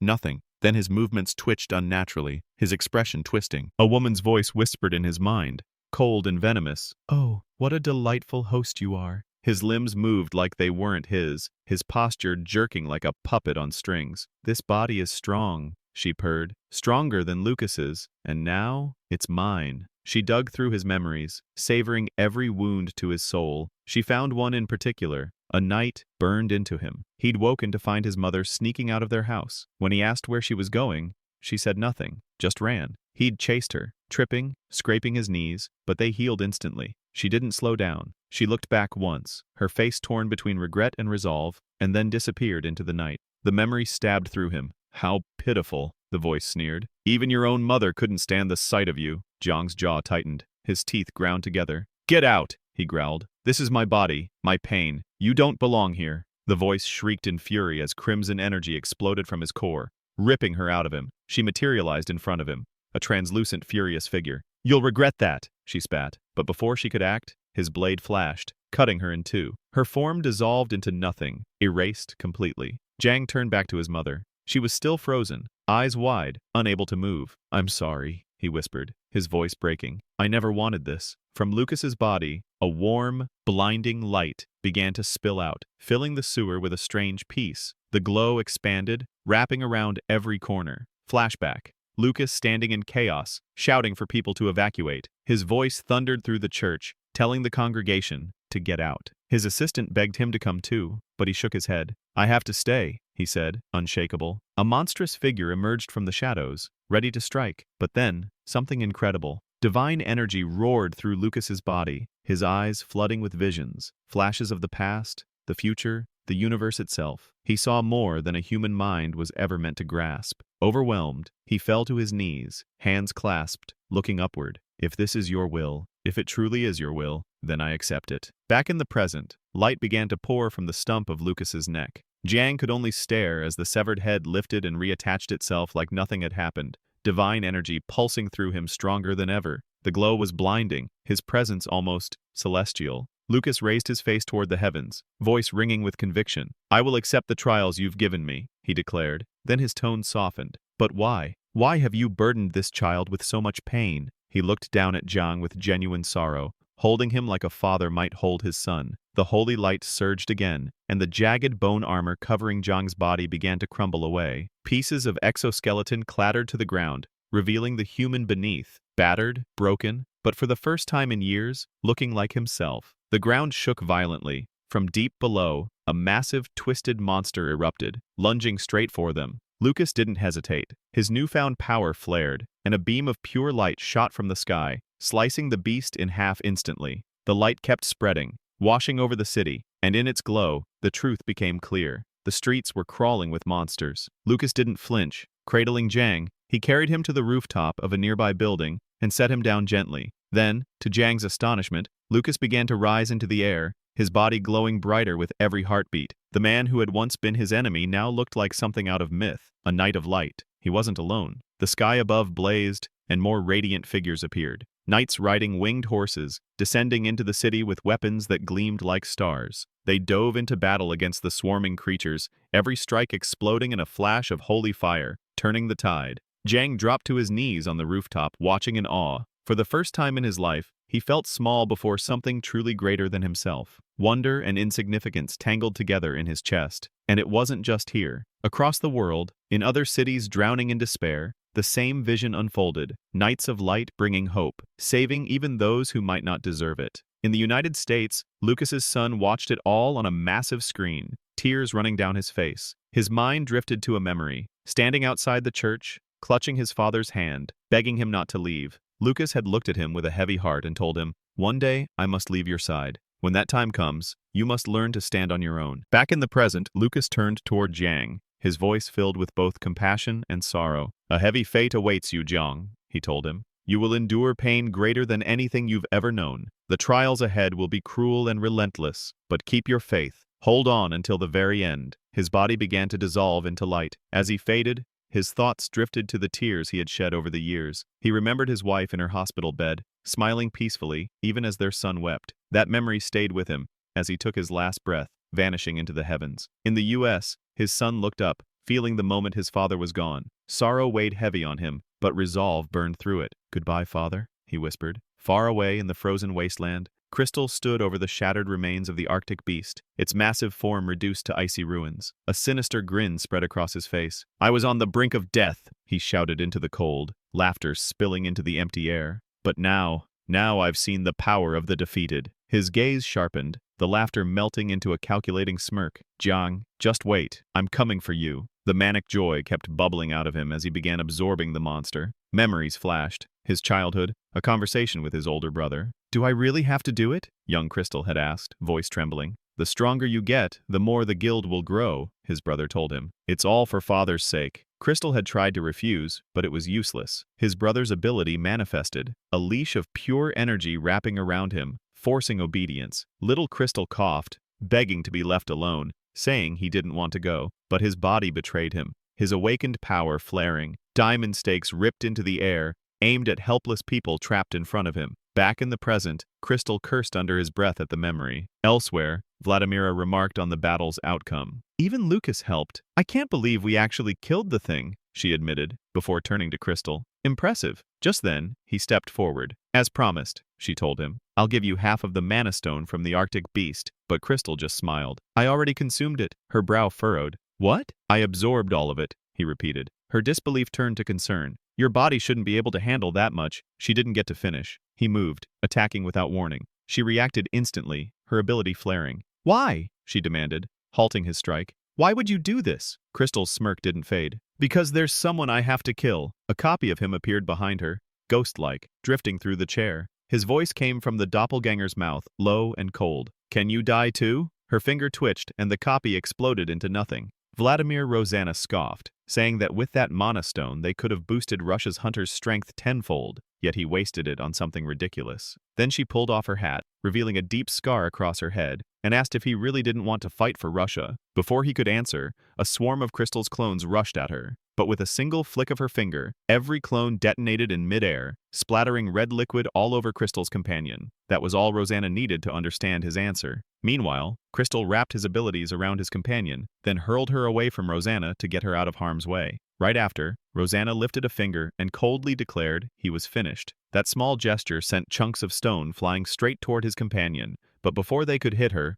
Crystal's clones formed a barrier, blocking the attack. Then something in him snapped. He lost control, unleashing every stolen ability he had at once, attacking Rosanna from every possible direction with different powers, all through his clones. But before any of it could land, she snapped her fingers. Just like that, every single clone and every attack they'd been about to launch exploded. It was so intense it looked like fireworks lighting up the sky, except those were Crystal's duplicates bursting apart. His real body was still in front of her, but only for a second. Rosanna raised her hand, creating a small black hole in the air above. It started pulling in everything around them, Crystal included. As the pull dragged at him, a childhood memory flashed in his mind. He remembered admitting he'd killed someone once, and saying that no one should ever take another person's life. His girlfriend had called out to him as he slid down a playground slide, and he'd yelled the whole way that he didn't want to kill anyone, repeating it again and again. Back in the present, he shouted that he didn't want to die, but the voice wasn't alone. All around him, dozens of Crystal's copies were screaming the same thing as they were sucked into the swirling void. That's when it became clear. He'd made millions of clones on purpose, feeding them to the black hole while forming a slide of bodies for himself. Using that, he shot straight toward Rosanna, yelling that he was going to end her. Elsewhere, after Lucas vanished, Jiang lowered his head and began to cry, as if he regretted what had happened. But something felt off, because he suddenly smirked, muttering to himself, wondering what nonsense Lucas had been spouting. He thought about what could possibly be so terrible and cruel, then shrugged it off. His body was back to normal now, so to him, the problem was solved. He figured he could finally go see his mother, finally be happy with her. But before he could take a step, something came down on him, crushing him flat. The man who did it looked him over, frowning. "What is that thing?" he asked. Just before Crystal and Rosanna's fight, years earlier in the Russian president's office, the president had been talking about a monster that survived even a nuclear strike, saying it was like watching the end of the world begin. He was slumped on the floor, resigned to fate. Then a voice called out. It was a younger Vladimir Rosanna, back when she was the Russian Minister of Defense. She told him that if they gathered enough mana, they could kill the monster, and all they needed was enough awakened fighters. But the president said it was already too late, revealing he'd launched the rest of Russia's missiles toward various points across the globe. Screaming, he declared that now they'd all die together. A rain of missiles streaked down toward multiple targets. Rosanna blasted off into the sky, reaching space in seconds. There she used her power to snatch them all,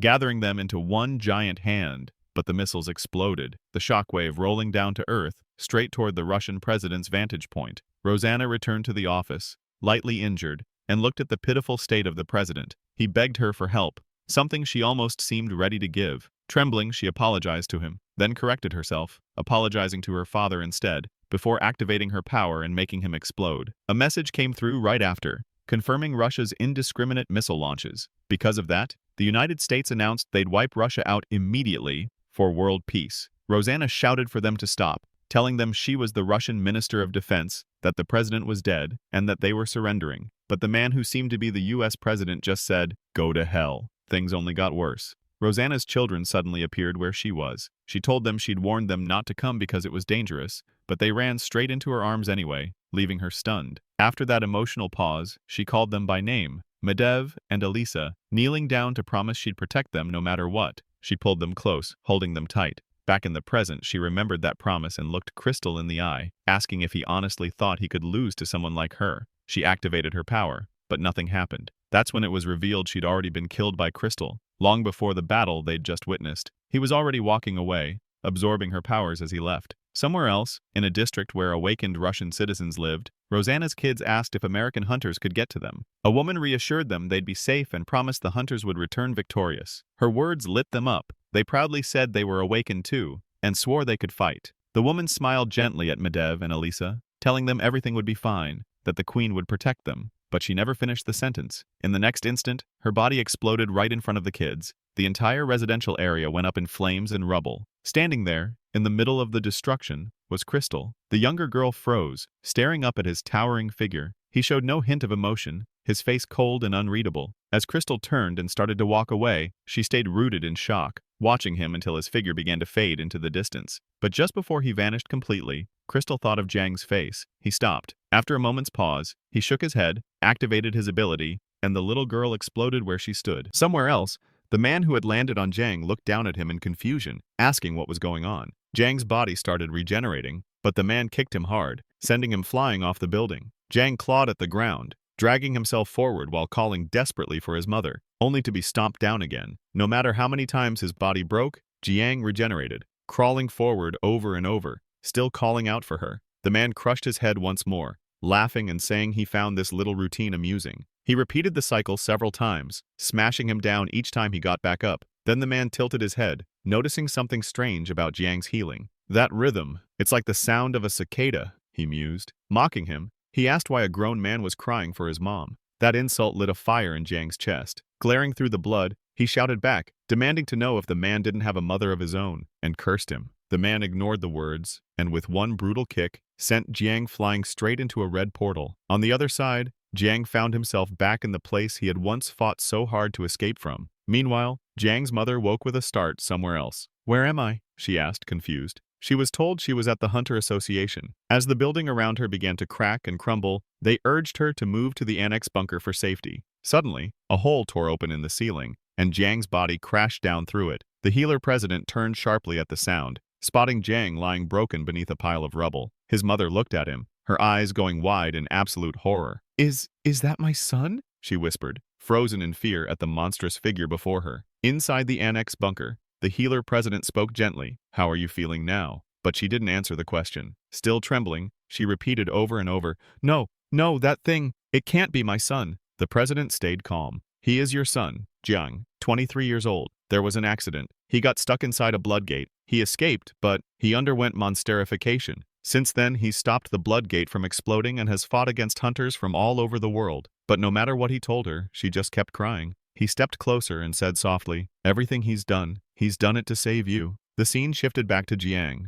still trapped in the brutal cycle, being crushed, regenerating, and crushed again. The man watched with that same twisted amusement, repeating, it's just like a cicada's rhythm. Jiang, screaming in agony, kept calling for his mother. The man smirked and mocked him again. You're a grown man, and you're still whining for your mom? Through clenched teeth, Jiang spat back. Didn't you have a mother? That defiance earned him another savage kick, right into the red portal. When Jiang opened his eyes, he was lying in bed, in his childhood home. He sat up, stunned. Did I come back? Is this really the past? He scanned the room and spotted a shadow moving. His voice was shaky as he called out, Mom, are you there? She turned toward him, only for him to see she had turned into a monster too. Panic shot through him. He lunged for the red portal, but before he could get through, memories crashed into his mind all at once. He remembered asking her once, are you okay? And her warm reply, I'm fine. He remembered sobbing, because of me, father died, and he remembered her answer, soft and steady, keep smiling. As long as you smile, everything will get better. Back in the present,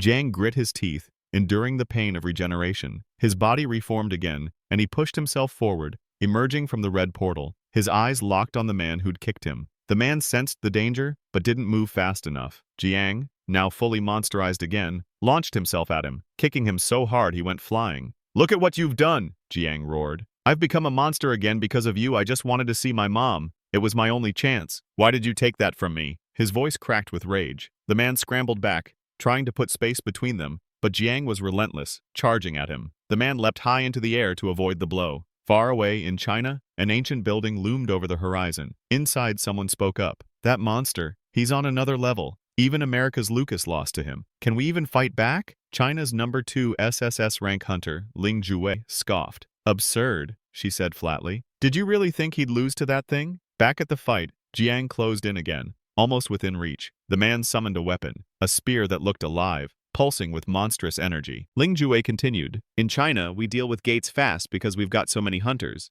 But then those hunters broke away from the government and formed a new generation. And they all died. All of them. Killed by just 2 people. She looked at the figure beside her. You kill them, and I bring them back as slaves. Is this how we're going to unify China? The figure answered coldly, yes, and that's exactly how China was unified. And the only reason it was possible, she trailed off, eyes narrowing, was because of one man, the man now standing in front of Jiang. With a sly, almost mocking grin, he said, I came all the way here because I heard there was someone ridiculously strong, strength that made no sense. And I was right, totally worth the trip. I'm Lun Guang, China's #1 S-rank hunter. But before he could bask in the moment, Jiang moved like lightning, slicing him to pieces in a blink. Standing over the carnage, Jiang growled, so you were just playing around here? But it wasn't the real Lun Guang. It was just one of his clones, shattered into chunks. The real one countered instantly, striking back at Jiang with an amused smirk, confirming he was having the time of his life. His attacks sliced through the building behind Jiang, cutting it apart like paper. Dozens of spears floated in the air around him, spinning with lethal intent. This is really fun, Lun Guang announced. Jiang burst out from the wreckage of the collapsing building, already regenerated, and told him with a twisted smile, I'm enjoying this too, before smashing a punch into his back, the blow erupting in a massive shockwave. But Lun Guang caught Jiang's hand mid-strike and shook his head. You still don't get it, he told him, then kicked him hard in the face. The opponent I came here for was supposed to be a monster. But you're just a human. Jiang stared him down coldly. So what? I can sense it. Your mana's definitely from a monster, Lun Guang replied, then kicked him again, sending him crashing into another building. As the debris rained down, Lun Guang narrowed his eyes. That monster wouldn't be fighting while protecting others, so you must have someone, or something, over there. A creepy grin spread across Jiang's face. Yeah, my mom. She abandoned me and ran off, but I still love her. A lot. Lun Guang studied him, then said, there's definitely a story behind that. His mind flicked to his own past. Him and his younger sister, growing up chasing the dream of being the strongest, always ready to fight anyone stronger. If you're strong, I'll fight you, and I'll beat you. He shifted his stance. Let's do this, he declared, lunging in. This is really fun, he yelled mid-strike, only for his spear to suddenly let out a pained scream. Jiang smirked and slammed a punch back at him. I'm having fun too. Lun Guang blocked the blow with his spear, but the brutal force of Jiang's hit snapped the weapon clean in half. Without missing a beat, Lun Guang summoned another spear and swung, but the weapon screamed, "Please, save me!" Jiang smashed his fist into it, shattering it instantly. Still, more spears floated above Lun Guang, circling like vultures. Jiang glanced at his own hand and noticed an eerie, human-like eye embedded in it. "That's an ego weapon," Lun Guang explained. "A blacksmith made it for me, using hunters' corpses." Jiang's eyes widened in surprise, but in the same instant, he lunged straight at Lun Guang again. "That's actually pretty cool," he admitted, just before the hovering spears slashed him apart, severing his head from his body. His head regenerated instantly, only to be sliced off again. Over and over, the cycle repeated. Jiang finally broke through the assault, sending Lun Guang smashing into a wall, right as an old man appeared. "Master Blacksmith Gal Yabong," Lun Guang greeted him. "Did you bring the hunters' corpses?" "Yes," the old man replied. "About 40. All yours," Lun Guang said while still keeping Jiang occupied. "Make me a weapon." The blacksmith's hand morphed into a heavy hammer. "Understood." He began forging on the spot, shaping the hunter's cores into something new. Jiang watched, confused and uneasy, as the core twisted into the shape of a weapon, screams echoing from it. Sweat poured down the blacksmith's face as he finally presented his work. A masterpiece. In his hands was a massive flail, the embedded cores still screaming. "Mom, brother, what is this? Kill me. I'm scared. Save me." Lun Guang accepted the weapon with gratitude. "Remarkable," he said, swinging it toward Jiang. The flail slammed into him, its voices crying out, "I'm flying. It hurts, Mom. Mom, daughter, where are you?" Jiang grabbed the mom and daughter cores inside the flail and smashed them together. "A happy family reunion," he said with a grin that could freeze blood. Lun Guang attacked again, the flail's voices shrieking, "It hurts. Go away. Who is it? Don't touch me." "This is amazing," Jiang laughed. "All these idiots killed by monsters gathered together like this? I've killed plenty of people like them when they were alive. But these? They're already dead. Makes them easier to kill." Lun Guang swung again. "I try to record everything when I fight," he said. 5 years ago, I bought an eye in Korea. The mana from this ego sword, it's familiar." He remembered Jiang's childhood friend, the one who lost his eyes helping him, only to be killed by Jiang himself. "This eye belonged to him," Lun Guang said flatly. Jiang's eyes widened as the memories surged back. "You didn't even fight. You just ran," Lun Guang snarled. "You despicable bastard." He slashed Jiang to pieces and turned away. "Just die." Jiang, lost in thought, clutched at his eyes when a voice called his name. Peeking through his fingers, he saw his childhood friend standing there. "It's fine, man. We're friends," the friend told him. Tears streamed down Jiang's face until the voice twisted. "Why? Why did you do that to me? I helped you. Why did you kill me?" Jiang screamed in agony as voices and memories crashed into his mind. His mother's terrified face, her words, "Just smile." He clawed at his own face, tearing it apart, but each time it regenerated. He cut his own head off. It grew back. Again and again, the same cycle. Lun Guang turned back to see Jiang still hacking off his own head, dozens of them littering the ground. "You said you'd kill me," Jiang called out. The scene shifted to China, where Lun Guang's sister, Ling Jue, was being briefed by a soldier. "What about the northern hunters?" she asked. The soldier hesitated. "We were annihilated." "What are you saying?" she demanded. "It was Crystal," the soldier answered. "He defeated the northern hunters, and he's absorbing their powers." In the freezing northeast of China, the Black Dragon fortified castle stood against the icy wind. Crystal showed up, exhaling a deep breath and watching the cold air turn into clouds of white mist. Crystal staggered, his face twisting with pain and confusion. His whole body started shaking uncontrollably. What's happening to me?" he groaned. His companion rushed to his side, panic in her voice. "Crystal, stop this! You're overusing your power," she told him, gripping his arm. "It's enough. You've already proven your strength. This madness, this hunger for power, it's tearing you apart." Her words hit a nerve, and Crystal's eyes burned with rage. "No!" he screamed, his voice rolling like thunder. His mind became a storm of chaotic memories, and one ripped to the surface, back to the day he had cornered Jiang. "What's your ability?" Crystal sneered, his tone mocking. Jiang scratched his head awkwardly before showing it, his bones jutting outward, wrapping him in armor. "It's an exoskeleton. Kinda gross, I know." Disgust flashed across Crystal's face. "Gross," he snapped, his voice rising. "You're disgusting." Without another word, Crystal struck Jiang hard, knocking him to the ground. He turned to walk away but froze when he heard a faint chuckle behind him. "It is kind of gross," Jiang admitted with a nervous laugh, scratching the back of his head. Crystal spun back around, his expression dark. "What did you just say?" Back in the present, Jiang was face to face with Lun Guang.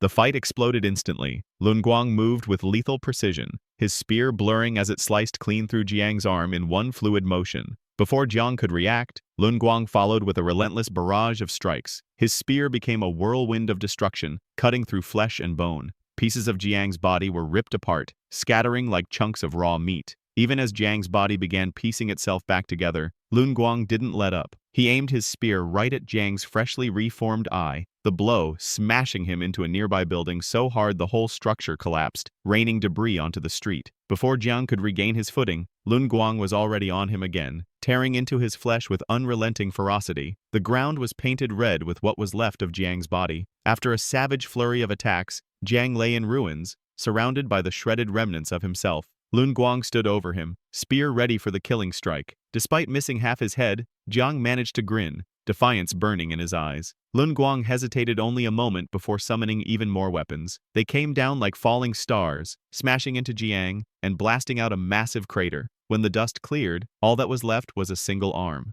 Slowly, the arm began to regenerate, Jiang's body knitting itself back together. Lun Guang clicked his tongue in irritation. He drove his spear into the monster, hurling him into the air. With perfect aim, Lun Guang positioned himself above and hurled his spear again, impaling Jiang straight through the chest and sending him crashing into a nearby river. The icy water closed in around him. Jiang's lungs screamed for air as he sank deeper. In that desperation, a memory surfaced, his mother's voice, soft and warm. "Smile," she told him. "No matter what, keep smiling." A twisted grin spread across Jiang's face as the last of his air escaped. Then the water around him started to churn violently. Red portals tore open in the depths, their energy surging into him. The river erupted into a massive whirlpool, and Jiang burst out, completely transformed. His monstrous form had become even more grotesque, radiating pure malice. From the shore, Lun Guang tensed, but before he could react, his head was gone, severed in an instant. His body collapsed, only for green light to gather from the pieces,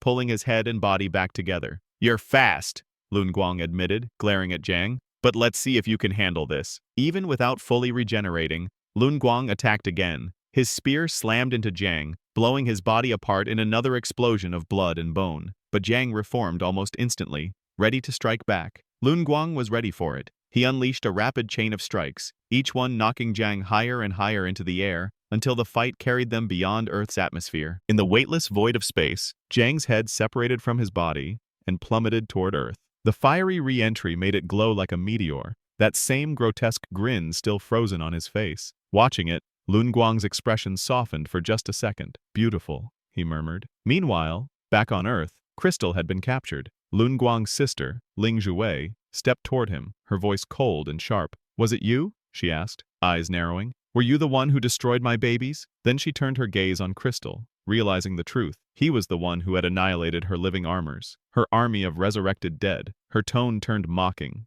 disbelief in her voice. "Do you honestly think one hunter can take on 100 million of my armors?" Crystal's reply was calm, steady, and absolute. "Yes." Then he moved, just enough to free the girl with him. He turned to her, his voice low, a mix of exhaustion and iron will. "I can't give up now. Not after coming this far." And with that, the living armors swarmed, closing in from every side. Crystal refused to falter. His ultimate goal hung over him like an unshakable shadow, the complete elimination of Jiang. That single relentless drive pulled him back into a memory from his past. He remembered sitting under a tree with his friends, the sunlight spilling through the leaves above. One of them leaned closer, his face set in seriousness. "There are too many hunters in the world now. They are fighting among themselves," his friend told him. Then his voice shifted, becoming heavier. "If we ever fall in battle, promise me, Crystal. Absorb our powers." Crystal had stared at him in disbelief. "I cannot do that," he told him, his voice barely more than a whisper. His friend smiled sadly, his words echoing like a vow. "Even if we die, we will live on through you. We are your friends, Crystal. We will always be together." Back in the present, Crystal's hands clenched into fists, regret shadowing his expression. "I failed you." The girl beside him caught his words, confusion in her eyes. "What are you talking about?" she asked, her voice tinged with concern. Her question sparked another memory of that same day under the tree. Crystal had told his friend, "When that moment comes, I will already be dead." His friend had tried to argue, but Crystal jumped down from the tree, his eyes cold with warning. "Are you insane?" Crystal asked. "No," his friend answered softly. Back in the present chaos, Crystal shook his head as if to clear the memory away. "I have to avenge them," he said, his voice raw with emotion. The girl's confusion deepened. "Crystal, what is happening to you?" she asked gently. But Crystal's attention had already shifted. He was walking straight toward Ling Jue's massive army. Ling Jue was China's second most powerful hunter. Her abilities were unmatched. She could bring the dead back to life and bind them to her will. Her army was an extension of her dominance, every soldier a reflection of her power. She looked at Crystal with a cold, calculating gaze. "Do you honestly think you can take on all of China?" she asked with contempt. Crystal gave no answer. His eyes blazed as he charged forward. But inside, Ling Jue felt something she had never felt before. Unease. There was something unnatural about him. Something beyond human understanding. His attacks were more savage and overwhelming than anything she had ever witnessed. This man, he is beyond SSS rank, she realized. He does not belong to any rank at all. Even with that realization, she gave the order. Her undead surged forward, their lifeless eyes locked on him. But then, something unexpected happened. Some of them hesitated. Their instincts screamed at them to stay away. "Return to the fight," Ling Jue shouted, her voice filled with authority. "I am right here. I will save you." She poured her power into them, stripping away their fear, replacing it with blind determination. With a roar, the undead charged again. It did not matter. Crystal tore through them like a scythe cutting down tall grass. His strikes were flawless, his movements deliberate and deadly. One after another, they fell, their numbers and resilience meaning nothing against him. When the last one hit the ground, Ling Jue stepped forward, standing tall. "I am China itself. Do you think someone like you could ever defeat me?" "Yes," Crystal answered, his voice cold. He lunged forward, and in one clean motion, took her head off. As her body collapsed, her life replayed before her eyes. She was a young girl again, watching invaders take her family's land. Her mother stood tall in defiance as the soldiers declared, "This land belongs to the Manhwa sect now." Her mother's voice was steady, despite the tears streaming down her face. "This is where my family has lived for generations. I will not leave." The invader struck her down instantly, her head falling to the ground beside her children. Her brother, calm and unshaken, put a hand on her young shoulder. "Why are you crying?" he asked. "They were weak. That is why they died." Those words haunted her, even now. In her final breath, she whispered, "Am I weak too?" "Yes," Crystal replied flatly in the present. He pulled a piece of candy from his pocket, bit into it, and the sharp crunch felt like the final note of her existence. Meanwhile, Jiang was locked in his own fight. He landed a perfect strike, sending his opponent spinning into a swirling red portal. Watching with a dark grin, Jiang told him, "Looks like you are going for a ride." Inside the chaos, Lun Guang grabbed Jiang's leg, holding him over the endless pull of the portal. Jiang reacted instantly, swinging his weapon to take Lun Guang's hand. But before the blow could land, Lun Guang unleashed his poison ability, flooding Jiang's body with a lethal blend of toxins. The venom spread instantly, locking his body in place. Lun Guang used the opening to climb out of the portal, but before stepping away, he looked back into it. "Is this where you came from?" he asked, his voice a mix of disbelief and awe. "No wonder you are so strong." His eyes hardened with fresh resolve. "You will be the first to feel the full force of my special poison," he told him. In a blur, Lun Guang's toxin-charged hand slammed into Jiang's chest. "This poison," Lun Guang declared, "is a mixture of every deadly toxin in the world. It will infect every single cell in your body and make them explode from the inside." Jiang's body would not respond. "How does it feel?" Lun Guang taunted. "Can you still fight?" It looked like Jiang was finished, motionless, defenseless, but then the red portal pulsed violently. A surge of energy shot through his body and his eyes snapped open, burning with a fresh,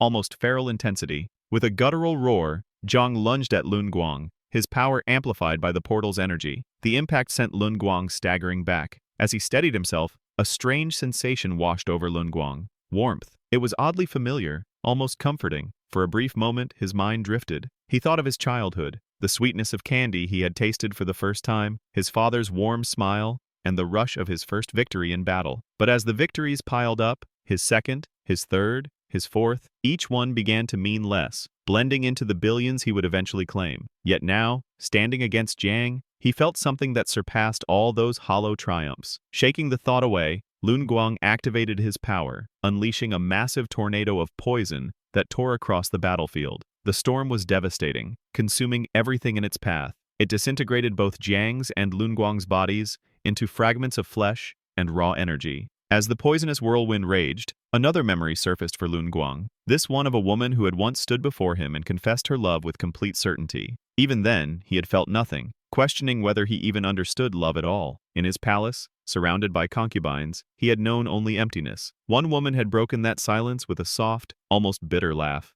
Tears welled in her eyes as she told him, "Someday, you will understand what love really is." Now, in the middle of chaos, the fragments of his memories merged with Jiang's as the portal's energy twisted their disintegrating forms together. Their bodies and pasts intertwined in a surreal fusion. For a fleeting moment, they shared something wordless, an understanding that crossed every boundary. In that instant, they even smiled, an unsettling harmony in the heart of destruction. But fate did not let it last. A massive piece of the battlefield, thrown high by the storm, came crashing down with crushing force. The fused forms of Jiang and Lun Guang were obliterated, leaving only scattered scraps of flesh across the ruined ground. Elsewhere, away from the worst of the chaos, Jiang's mother watched it all unfold. Her recovery had been slow, but now she was calmer than when she had last seen her son. She stood with her companion, her eyes fixed on the battle with a mix of awe and fear. Then Crystal's companion noticed his arrival, missing an arm, and worry washed over her. She rushed toward him and told him, "Do you have any idea how much I have worried about you?" Crystal looked up at her, his eyes distant and full of shadows. "Why did we end up this way?" he asked. Confusion and despair tangled in his voice. Her heart broke. She pulled him into a tight embrace, as if her arms could shield him from the weight of his memories. "I only wanted to be loved," he choked out, his voice breaking. Tears streamed down her face as she held him,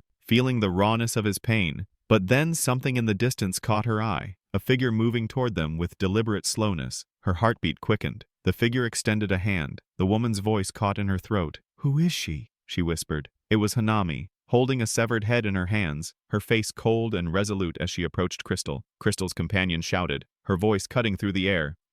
What are you doing here?" Crystal turned toward her, his eyes narrowing. "I heard you are gathering forces to get revenge on Jiang," Hanami told him, her voice steady. Crystal smirked, his gaze sharp. "You want to become my strength?" "It is not just me," Hanami replied firmly. "I have heard there is a hunter in your group who can bring dead awakened ones back to life. Please, save this person." She lifted the head she carried, revealing the face of Prime Minister Juto. "We are Japan's 2 strongest hunters. We will be very helpful to you." Crystal laughed darkly. "All right," he said, his grin widening. The ritual began, and slowly, Juto's eyes opened. His gaze was cloudy, confused. The first thing he saw was Hanami's severed head lying before him, her lifeless eyes staring into the void. "What is up, my honey?" Crystal mocked, sneering. Rage twisted Juto's face as he rose, ready to strike, but before he could land a blow, his head was sliced off in one swift move. Crystal held his severed head, cold and silent, as he began absorbing the Prime Minister's powers. Fragments of Juto's life flooded his mind,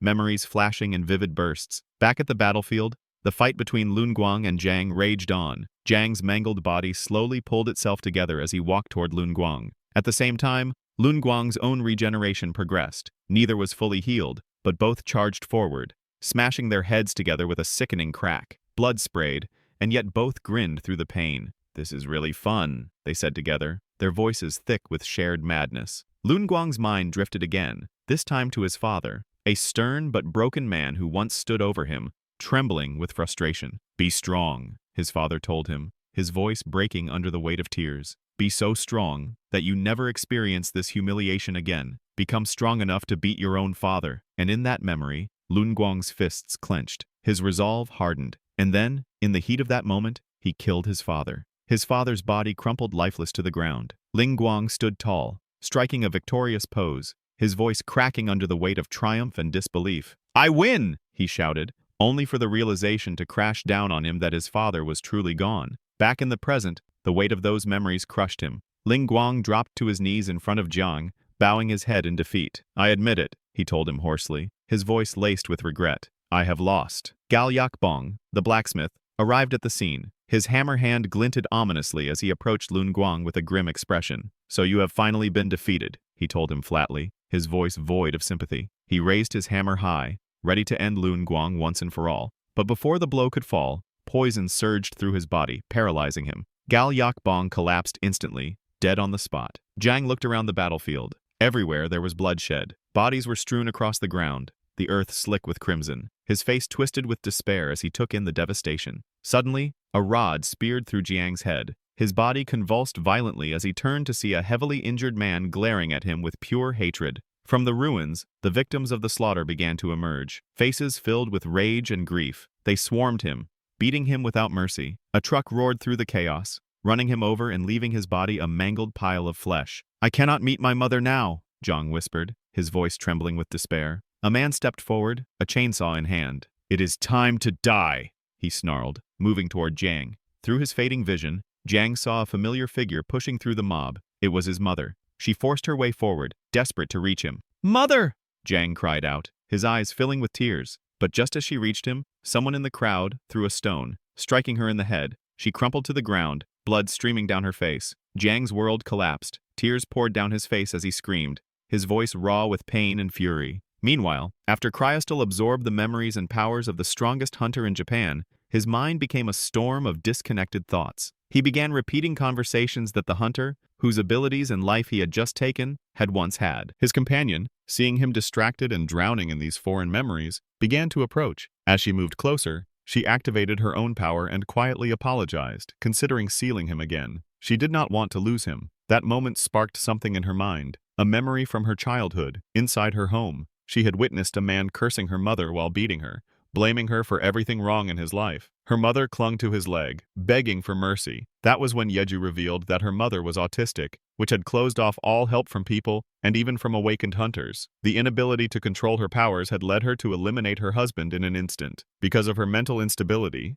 and the fact she had children, her punishment was reduced to a suspended sentence. Yeju thought this was for the best, but her brother did not agree. After that day, her brother began working away from home, but returned with more and more violence in him. Over time, he became brutal. Around this period, Yeju awakened her own powers. She wondered if becoming a hunter and making a fortune could be her way out of that hell. But one night, as she lay in bed, a sudden noise jolted her awake. Her brother was standing very close to her. She ran, but he caught her, striking her foot so she fell. He cursed her and began beating her. They were outside by then, and she screamed for help, trying to fend him off. But he had worse intentions than just hurting her. Her mother, hearing the screams, rushed out and hurled herself at her son, shouting for him to stop. The monster kicked her hard, sending her head crashing into the ground. She went still. Her daughter crawled to her, shaking with dread, only to realize what her brother had done. The boy, showing almost no reaction, muttered that what was happening was really bad, then lunged at his sister again as she cursed him. Later, she was at the park with Cryostal when he admitted he had eliminated another person.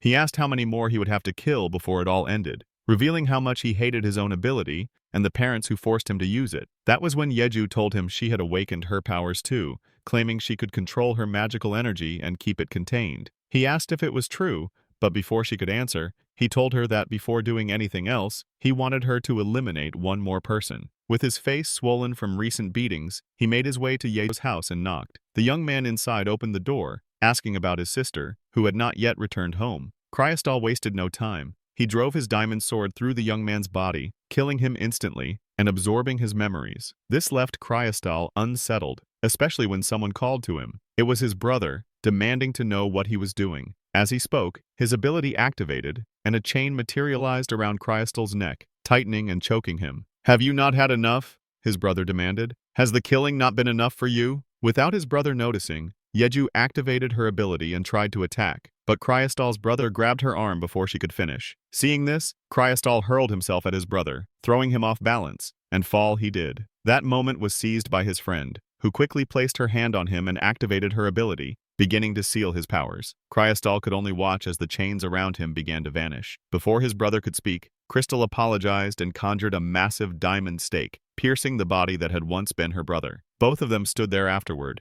shaken by what they had just done. Yeju asked with some fear in her voice what they were going to do now, but Crystal told her not to worry. He would protect her for the rest of his life. From there, the scene shifted back to the present. Cryostal, still reeling from what had happened before, was met by Yeju, who was just about to reach him. He suddenly grabbed her hand and demanded to know what she was doing. Then, without hesitation, he made her explode and cursed her. Before his companion could speak, the weight of what he had just done hit him hard. Desperation clawed at him as he tried to gather the pieces of his companion's body, crying as he worked. Immediately he activated his ability to resurrect hunters. From the center of the red pit, a hand began to rise and asked him if he was its master. Overwhelmed by despair, he screamed so intensely that he vomited. He fell to the ground, striking his head repeatedly. After some time, he stood up and activated his duplication ability, creating numerous copies of himself. He sent each one flying across the world with the mission of sealing a red portal with their own hands. His face was twisted with both rage and anguish as he began to close the portals one by one. Elsewhere, the president of the Hunter Association and Jiang's mother, approached a crowd that was preparing to destroy the monster completely, or at least attempt to. Their arrival drew attention. It was unusual to see an S-rank healer in a place like this, but the biggest shock came when the woman with the healer called out to the monster's remains lying on the ground, saying, "Son!" Someone in the crowd threw a stone at this, an act that Jiang noticed. Many among the people began shouting for the healer to cure them, begging for relief from their pain. But instead of healing them, the woman placed her hand on one of them and told her not to worry. At that moment, a suffocating, threatening presence swept over the area. The hunter declared that, regardless, everyone there would die. It was then revealed that Jiang was whole again, though he now looked far less human, his form monstrous. His mother, regaining her composure, remembered the moment he was born. Trembling, she took careful steps toward him, unlocking a memory as she approached. When she finally stood before him, she saw him as the little boy he had once been. She remembered the days when she would gently run her hand over his hair, but now she could not bring herself to do it. The monster looked at her and asked if she was his mother. She closed her eyes and confirmed that she was, tears spilling as she told him she did not care how he looked, she loved him.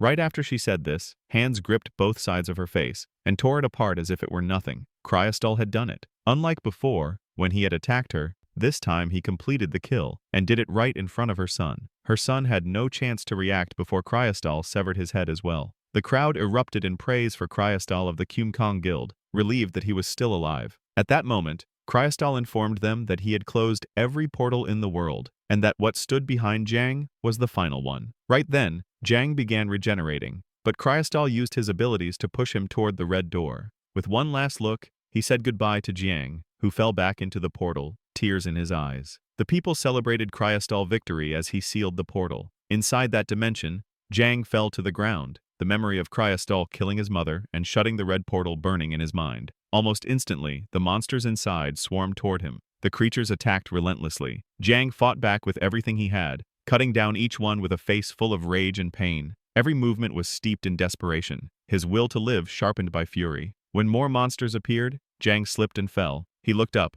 and saw countless faces identical to Cryostal's, each wearing the same mocking, contemptuous expression. That vision pushed his anger into something darker. With brutal determination, he charged at them, slicing the figures apart, one by one. His face showed nothing but pure hatred, proof that what little humanity he had left was now gone, consumed entirely by rage and grief. But his fury was cut short when a massive monster stomped down on him. Refusing to die, Jiang drove his weapon upward, piercing the monster's foot from within. He tore his way out, covered in blood, his eyes blazing with unshakable resolve. He looked toward the horizon and saw an endless tide of monsters advancing toward him. There was no escape, no shelter, nowhere to hide. Even so, Jiang made his choice. He would fight. Surrender was not an option, and death for him was simply impossible. 6 years passed since that day. The news reported, 6 years ago, a tragic incident claimed the lives of countless people, a disaster known as the Blood Gate out of control. At that time, the national hero,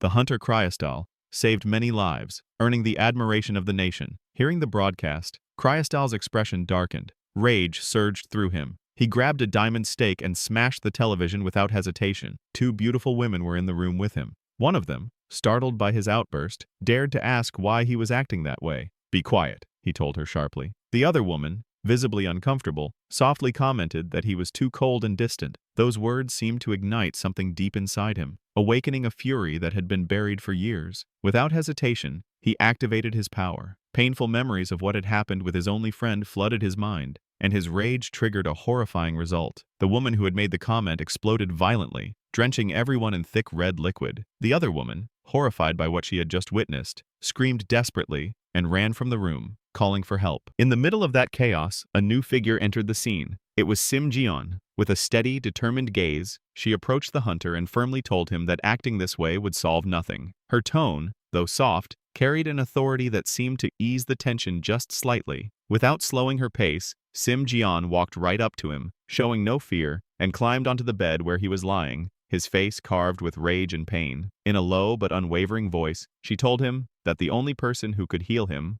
was her. Activating her power, she placed her hand gently on his head. That simple gesture seemed to pierce through all of Crystal's defenses. Within moments, tears began to slide down his face, revealing the heavy burden he carried. He vividly remembered the day he freed Jiang, Everyone present had erupted into celebration, their voices ringing with praise. But Crystal had not cared. Without saying a word, he had vanished, leaving behind nothing but confusion in those who had witnessed his departure. He had teleported to the park where he and his companion used to meet. There, he had stood in the rain for a long time, letting the cold water soak his body, dulling the burn of his emotions. That was when Simjian had appeared. Without hesitation, she had wrapped him in her cloak, offering warmth and silent support in his moment of vulnerability. The memory faded, returning to the present. In a tired voice, Crystal commented on how strange it was that someone who had once been an ally of Jiang had ended up in such a pitiful state. With an intriguing tone, Simjian asked if he did not wish to see him again. Confused, Crystal asked, "Who?" "Jiang,"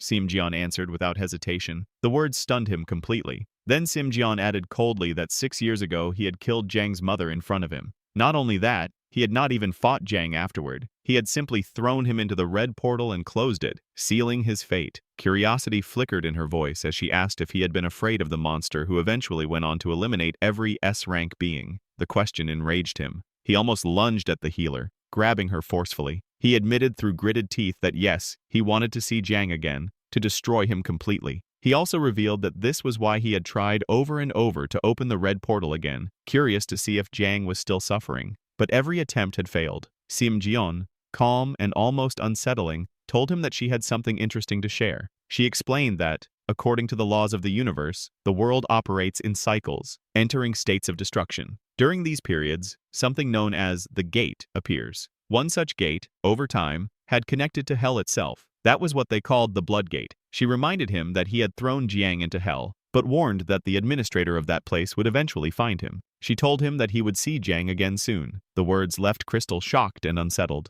Furious, he demanded that she explain exactly what she meant, but Simjian did not answer directly. Instead, she told him to simply wait, as he would need to survive until that day came. She started to get off the bed, but Crystal grabbed her wrist, demanding to know how she knew so much. Simjian began to laugh. She stared at him, smiling in a way that was both mysterious and unsettling. Then she asked if he was curious. When he confirmed it, she began explaining. She told him that in hell, there was an administrator named Pyle. If all the portals in the world were to turn into red portals, Pyle would ascend to a higher existence, becoming capable of leading the Infernal Legion and destroying the world. Pyle had destroyed millions of worlds before, but this time was different. For the first time, not a single portal had opened. They had all been sealed. In the present, the healer Simjian explained that the creation of portals was an unchanging law of the universe. Even someone like Pyle could not open new ones on his own. However, when Jiang managed to escape hell, he caused a fracture in the dimensional fabric. That fracture could allow portals to open again, but only if Jiang received Pyle's power. For this reason, when Jiang fell back into hell, Pyle had tried to track him, searching for his magical energy. But the search ended in complete failure,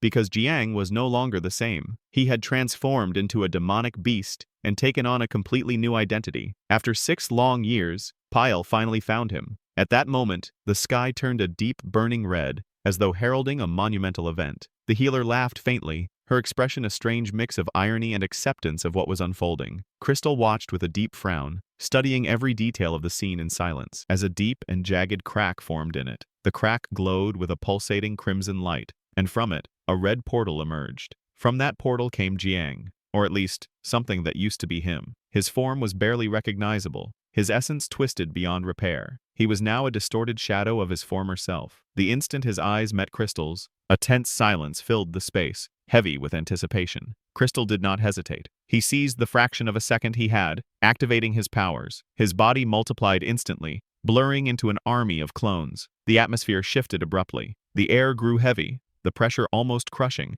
as countless red portals ripped open across the sky. From the depths of hell itself, creatures began to pour out. Their eyes gleamed with hunger, their shapes nightmarish. An entire army of hellspawn assembled behind Jiang, rallying to his side. Their roars shook the air, carrying pure destruction in their voices. Before them, Crystal's clones formed up with flawless precision. There were no words, no hesitation, no room for doubt. Both sides were ready. The battle began with a devastating clash, their attacks colliding in an explosion that tore the battlefield apart. And in the chaos, the true war began. Jiang, in his form as the Bone Dragon, began to gather an immense surge of energy. It concentrated in his mouth, vibrating with overwhelming force as he prepared to unleash his attack on Crystal. The moment came. The blast erupted, sweeping away one of Crystal's clones along with everyone on the ground. The devastation was absolute. the dragon's breath of destruction consuming everything in its path.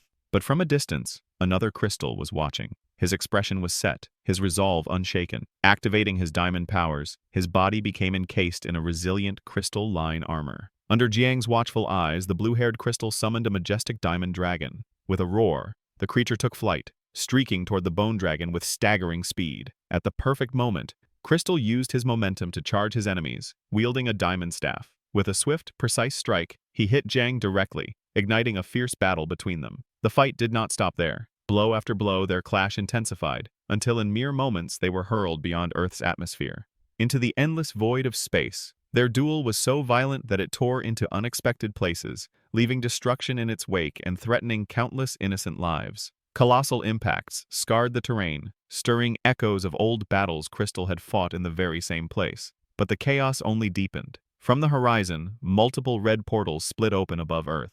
Their light was blinding, their energy malignant. From them emerged grotesque, relentless monsters surging forward in an unstoppable tide. One of the beasts lunged toward an innocent child, but before it could strike, a figure flashed into the scene. It was Lucas's son. In the blink of an eye, he appeared among the rubble and, without hesitation, saved the child from the creature's claws. His movements were sharp, his strikes flawless. In a single motion, he split the monster cleanly in two before it could react. Wasting no time, the young hunter launched himself into battle against the endless horde pouring from the portals. His determination was unshakable. Meanwhile, the battle between Crystal and Jiang reached another turning point. Jiang landed a precise, crushing blow that forced Crystal to retreat for the first time. Without giving him a chance to recover, Jiang summoned multiple red portals around himself. From these rifts burst countless twisted bone arms, razor-sharp, writhing like tentacles, reaching to ensnare Crystal. But Crystal would not be captured so easily. His expression cold and calculating, he activated his special ability, the power to resurrect fallen hunters. A chilling wind swept across the battlefield. From the shadows rose a figure, the Ice Hunter, freshly revived. Without hesitation, she moved with deadly grace, seizing Jiang's ankle. At her touch, ice spread instantly, freezing him in place. Their eyes met for the briefest moment. Between the frost and the fury, an unspoken, deadly thread connected them. She was not alone. More figures emerged, shadows of hunters long gone, spectral warriors of unfinished vengeance. They advanced together, all of them focused solely on reaching Jiang. For a few crucial seconds, Jiang was immobilized, caught between the ice and the spectral army. Crystal saw his chance. In an instant, he broke free from the bone arms and launched himself high into the air. Every ounce of his power converged on one target, the bone monster's neck. He aimed to sever it in a single, decisive blow. But as his strike fell, something unexpected happened. Jiang's hand closed around the attack effortlessly, stopping it cold. The blade did not even scratch him. Before Crystal could react, Jiang countered with a crushing strike to his face, smashing him into the ground. The impact drove him into the water below. The World Alliance moved to his aid. Pulling him out, John Wuchi looked him squarely in the eyes. His voice rang with unwavering determination as he reminded Crystal that 6 years ago, he had saved the world and become the hero everyone revered. Now more than ever, John told him, fight as you did before. All the hunters here will lend you their strength to defeat our common enemy. But their unity did not last. Without hesitation, Crystal accepted their power, only to betray them an instant later. In a single, fluid motion, he struck down every hunter around him, one by one, showing neither mercy nor remorse. Jiang froze, disbelief etched into his monstrous features as he watched Crystal absorb the powers of the fallen. The hunter devoured their energy like a predator that could never be sated. A thought flashed through Jiang's mind. Was this truly Crystal's ability? But before any answer could form, the air warped. Crystal's gravitational power surged, an overwhelming force crushing down on Jiang, driving him to his knees under its immense pressure. The bone monster began to laugh, loud, unrestrained, and filled with venom. His laughter was a disturbing echo that shook the battlefield. Then he spoke. His words were a blade sharper than any weapon. He told Crystal the truth. He had killed his father with his own hands. The statement hit like a thunderclap. Rage ignited inside Crystal, his eyes blazing, his muscles trembling with fury. "Be silent!" he roared. But before the words had fully left his mouth, Jiang's sword flashed. The blade cut the air with lethal precision, and in the next heartbeat, Crystal's head hit the ground. Before his eyes closed, everything went still.